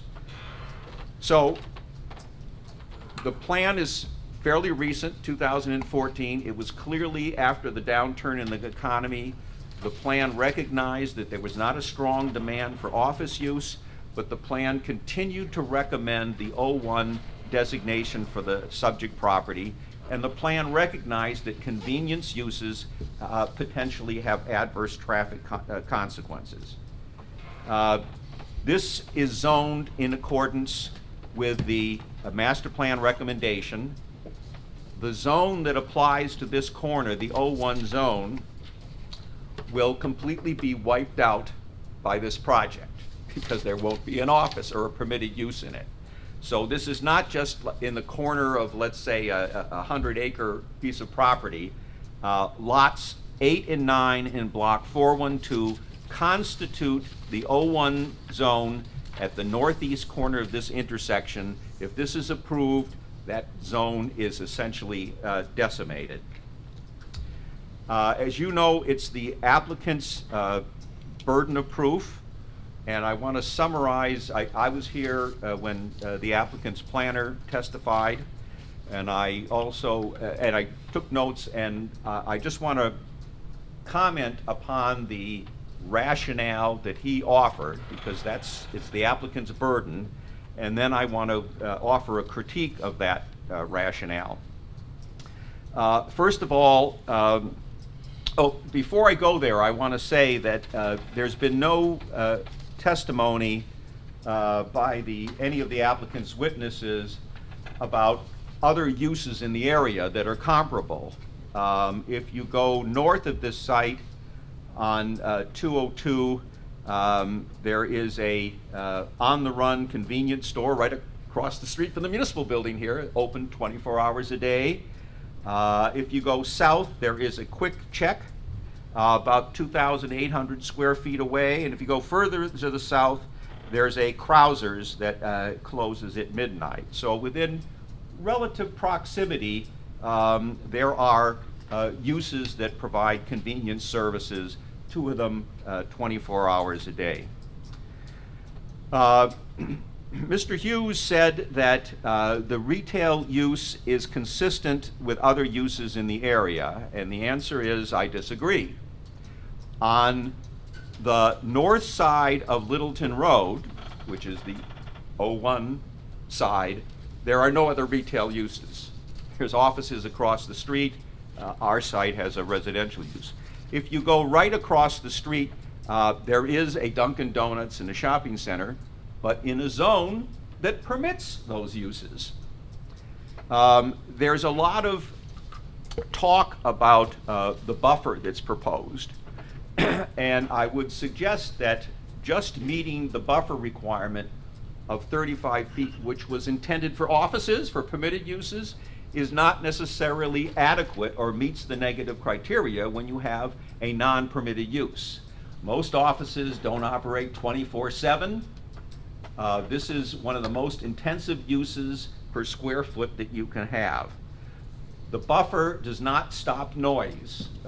According to DOT, I think you need 100 feet of trees to mitigate noise. This is going to be a bright use.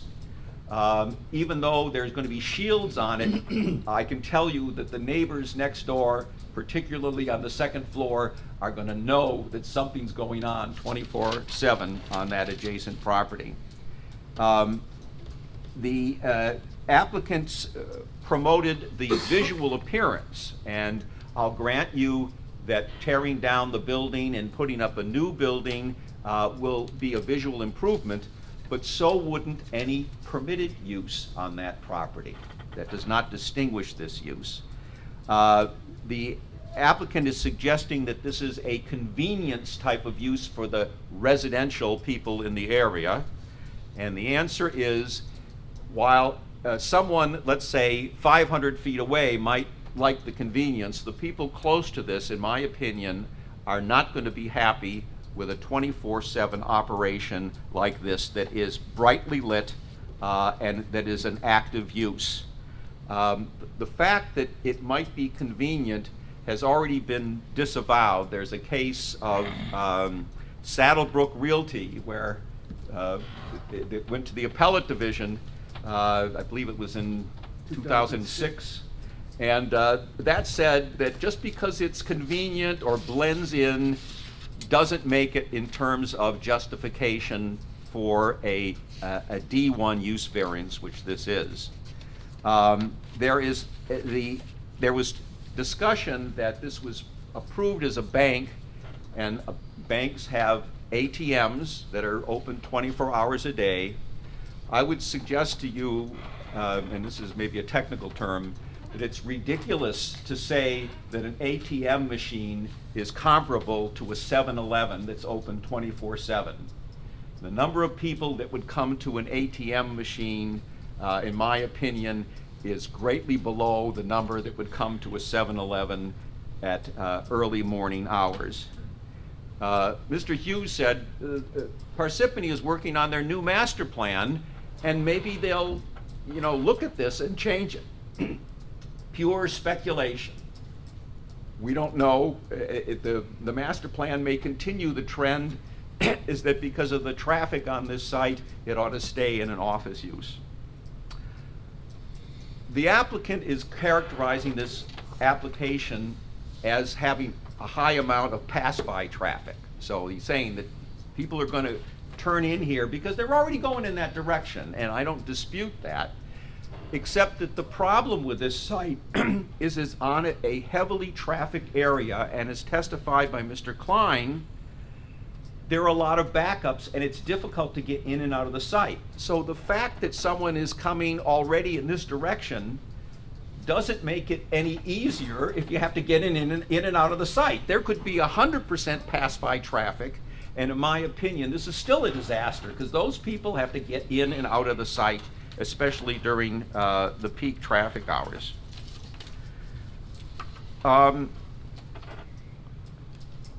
This is a D1 variance, and it's not an inherently beneficial use.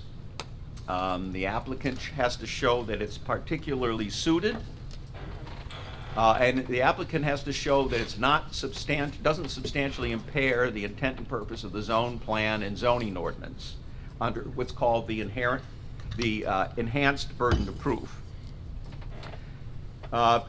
In summary, I do not think the applicant has met the standards of the Medici case. First of all, you cannot judge this not knowing what this other retail use is. This site is too small according to your ordinance, and if you look at my exhibit on page P3 of 02, at the bottom of it, and this is panel number 7, I show a rectangle on the garden apartment property, the Troy Gardens, and that's the amount of area, 9,397 square feet, that this property is short. If you had that area, you wouldn't necessarily be able, let's assume you had a permitted use, you wouldn't have to load in the front of the building, you wouldn't have to block other cars, you would have a lot more flexibility to have buffering. But the answer is, because this is a substandard size property, and again, the applicant is not just asking for a 7-Eleven, they're asking for a mystery retail use. I don't think you can judge the impact, the negative criteria, without knowing what that use is. And also, by giving the applicant a blank check, in my opinion, that's essentially rezoning the property. The applicant says, approve this, and I'm going to go on as if this was a retail zone. I don't have to come back to you to switch tenants. I'm going to give you a list, and I can change tenants at will. That, in my opinion, is rezoning the property. That's the job of the governing body.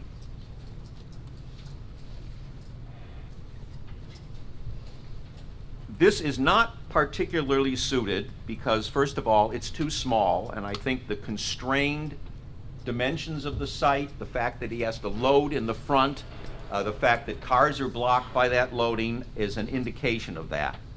This is a site that doesn't have any off-street parking. If you go to the other 7-Eleven on Beverwick Road, the answer is there are more localized streets, there's parking on the street. If you have overflow parking, there's a place to go. On this site, there's no place to park if it happens to fill up at one point in time. There is no place to go. And that is another reason why this site is ill-suited for this type of use.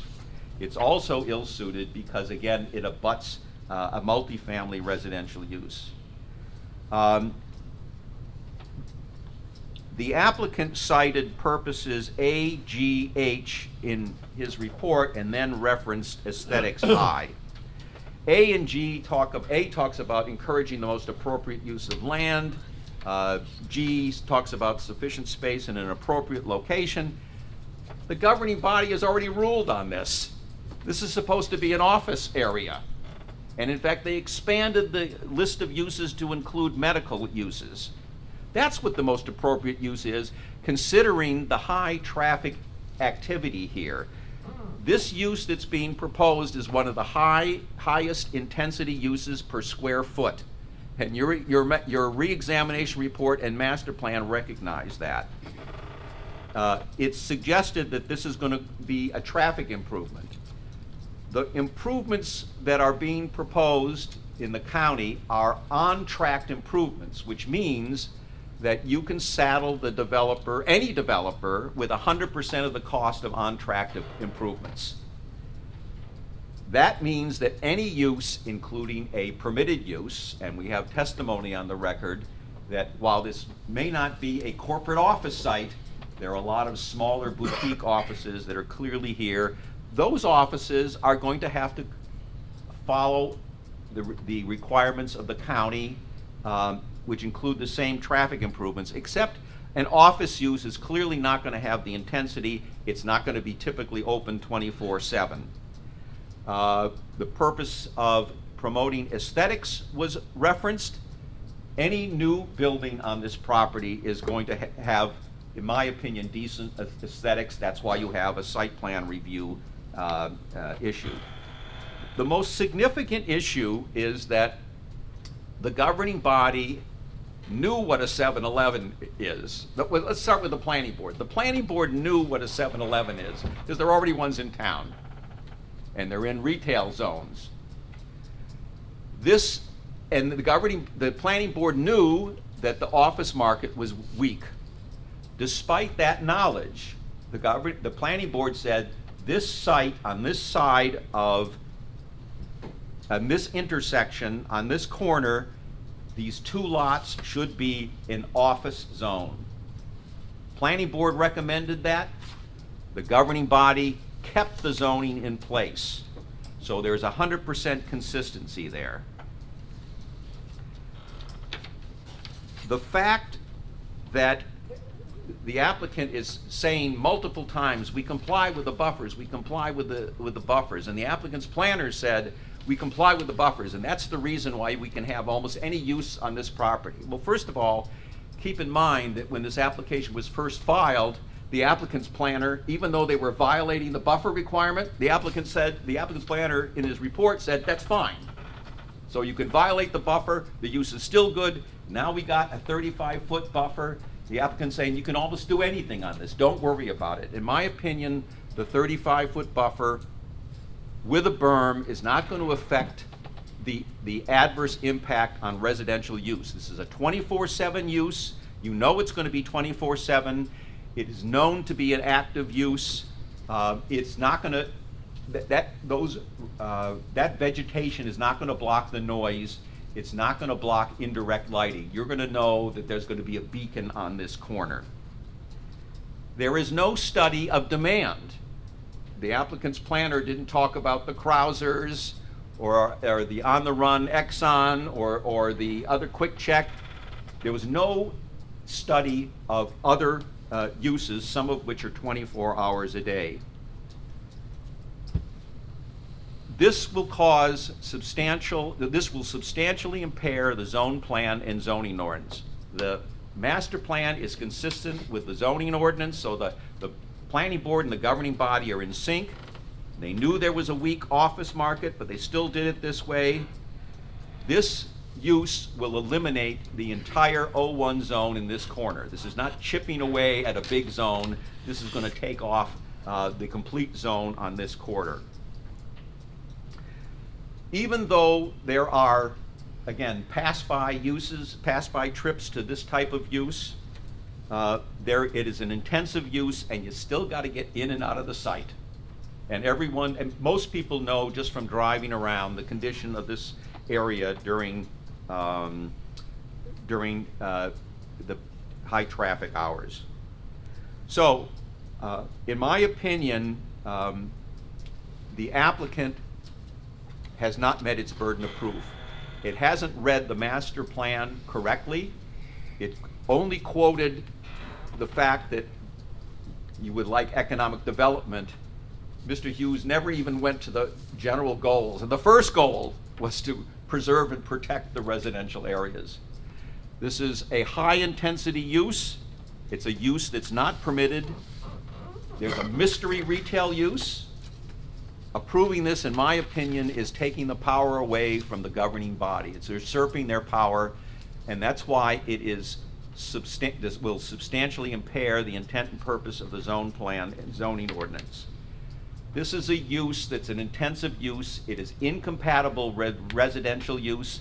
If the governing body wants to allow it in a retail zone, that's fine, but the governing body made a different decision with this corner. This is not unique. This corner can be used for a permitted use. In my opinion, the applicant has not met the burden of proof, and that this board, after listening to the testimony, in my opinion, should deny the application. A couple of specific questions. In the use variance setting, you have to prove the positive criteria, the negative criteria, and the enhanced burden of proof, right? Yes. Starting with the positive criteria. In a use variance, you just can't cite zoning purposes, you have to cite a special reason, is that correct? Yes, well, the purposes of the municipal land use law can be a special reason, but in my opinion, by citing A and G, the governing body and the planning board have already answered those questions. This is not suited for retail use. Okay, so the special reason of particular suitability that was presented by the applicant's testimony, your opinion on that was that the applicant did not meet its burden? Right. Catty corner from this property is a vacant commercial building.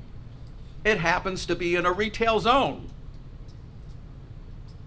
There is a policy issue here where there are places where this use can go.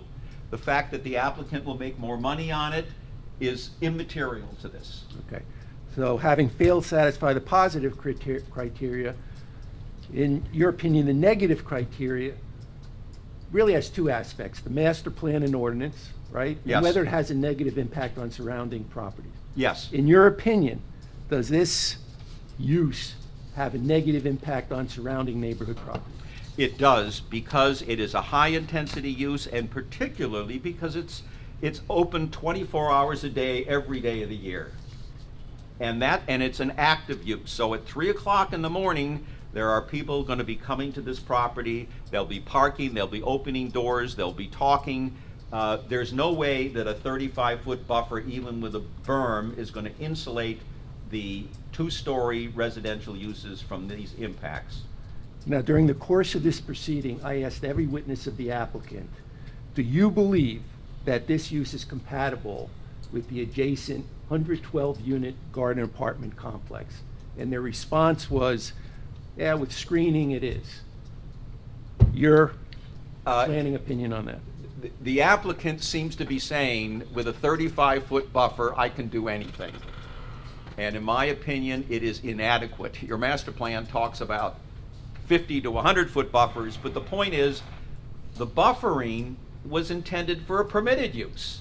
If this is an office, give me 35-foot buffer, fine. But this is not an office use. This is an active retail use with a mystery retail use on the side, 24/7. Now, in C variances, there's a balancing test in planning, and correct me if I'm Yes, correct or a incorrect. C2 is a balance. Substantial positive outweighs the negative, Yes. right?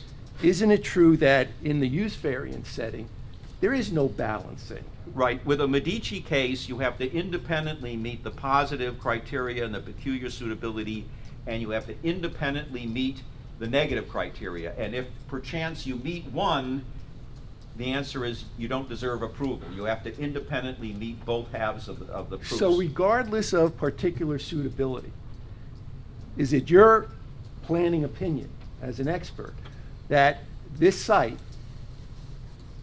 cannot satisfy the negative criteria, both with respect to impact on surrounding properties and with respect to the impairment and intent of the zone and master plan? In my opinion, that is correct. And again, the master plan couldn't be clearer. It said office use, although we know that there's a weak market. Despite that fact, it said it should go. This should be an office use, and they expanded this zone to include medical and dental. To go directly in the face of that and to eliminate the whole zone in this corner, in my opinion, results in substantial impairment of the zone plan and zoning ordinance. Traffic has been mentioned as a concern here from the objectors. The applicant presented traffic engineer. The board, in a lot of its comments, showed concern over traffic. Is it true that in a use variance, a traffic situation can be a factor in negative criteria? It clearly is a factor and an important factor. Let me suggest to you, again, if you had a use with sufficient parking, most ordinances pick the 85th percentile, which means 15% of the time you're not going to have enough parking during the peak hour. To give you an example, if this were under the ITE 5th generation, if this were a coffee, whatever, donut shop, the range of parking needs on the peak goes from 3.49 per 1,000 square feet to 19.31. At the 85th percentile, that means you need 49 parking spaces. So what I'm saying is that this is a highly sensitive site. Mr. Chairman, I have to object. He's a planner. This is traffic testimony. That's outside his area of expertise. Just established that traffic considerations can go as a factor in the negative criteria. It can, but the testimony he's given is the evidence that's supposed to come in through a traffic expert. And it did. Then he relies upon it. And it did. No, the testimony he's providing now, talking about the 85th percentile and calculations, none of that's in evidence. That's ridiculous. No, it isn't. It's reality. My point is that there are times where, because this is a statistical phenomenon, there are times where the parking spaces are filled. This is a site where you have no overflow possibility. There's no parking. In fact, it would be unsafe to park on any of the streets. If you go to a 7-Eleven in a neighborhood area, maybe you do multiple stops, but you can park on the street. You can't do that here. So there is like no margin for error, and that's another reason why this site is not particularly suited for this use. All right. Another question on the negative criteria. Medici case says there's an enhanced burden of proof where the applicant has to present a reason why the governing body, who has the jurisdiction to determine what uses take place at what location, may have left this one out. Did you hear any evidence or proof from the applicant on why the governing body might have inadvertently left this out as a permitted use? I'm going to object to that question. That's not an accurate recitation of the law.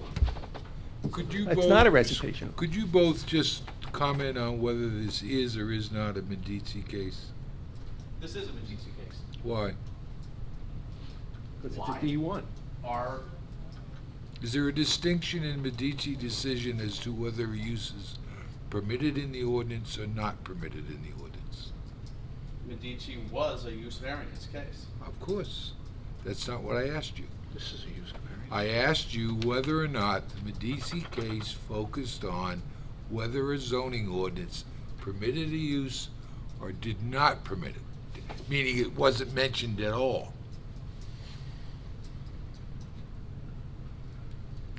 The only reason I'm going there is the enhanced burden relates to the Medici decision. The Medici decision was on a use that wasn't permitted in South Plainfield at all. You're saying There's a distinction. The other parts of it are fine, but I don't think we want to get off into that area. Call up Danny Bernstein, talk to him.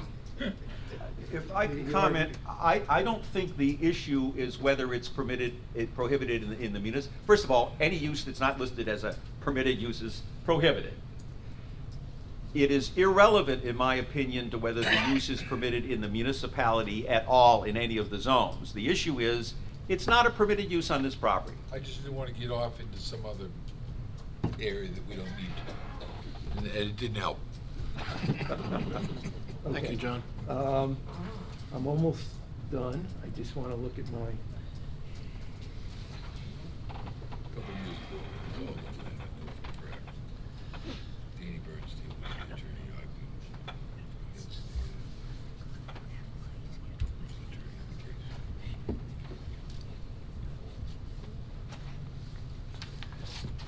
the okay, and one last question.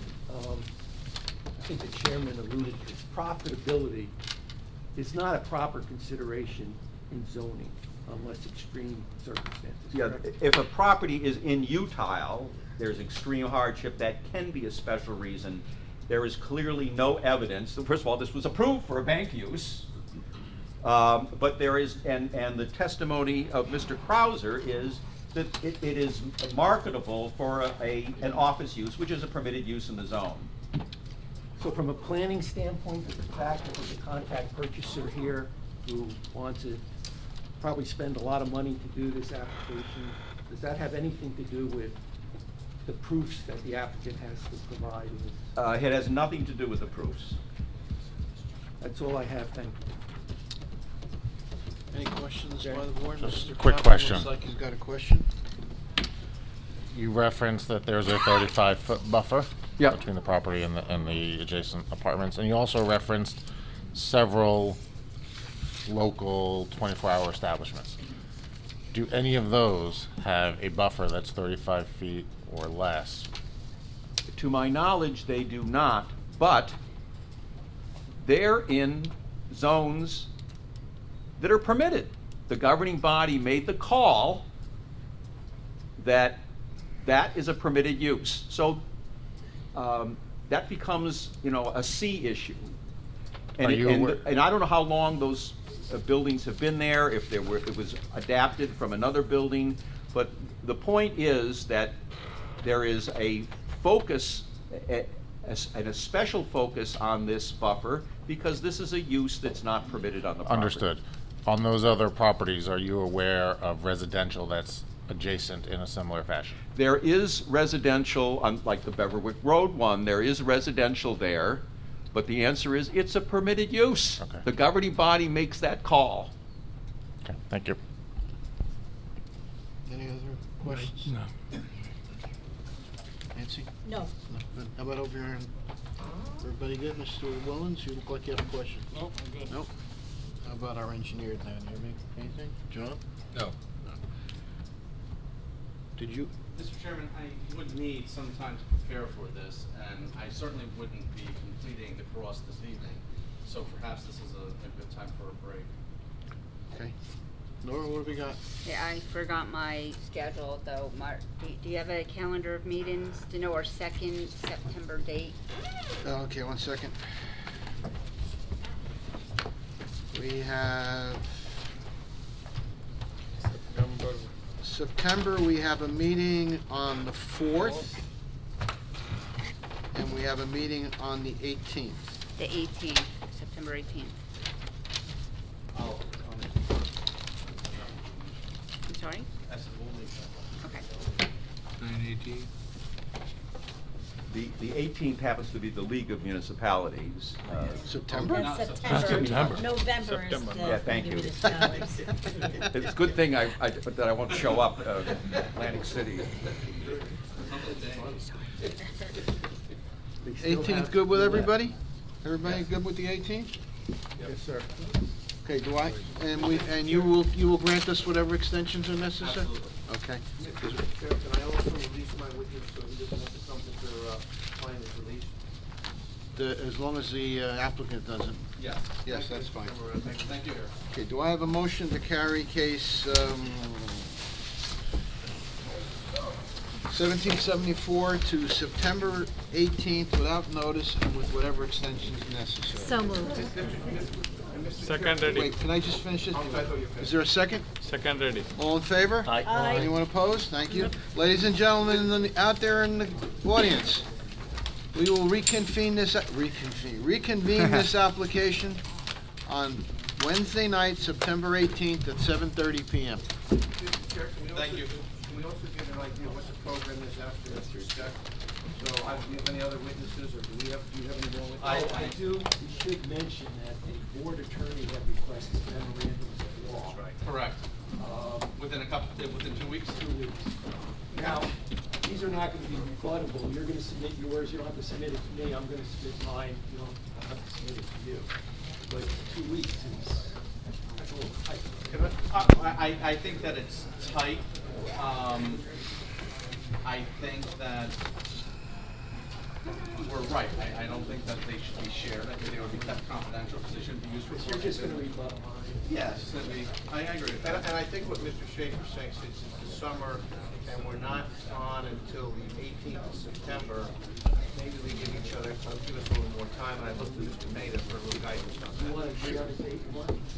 All right, we're not going anywhere until September 18th at the earliest, so Yeah, that's, so about 30 days. Yeah, I was gonna say a month. if you do the end of August? To the end of August? This way, you got summer coming up.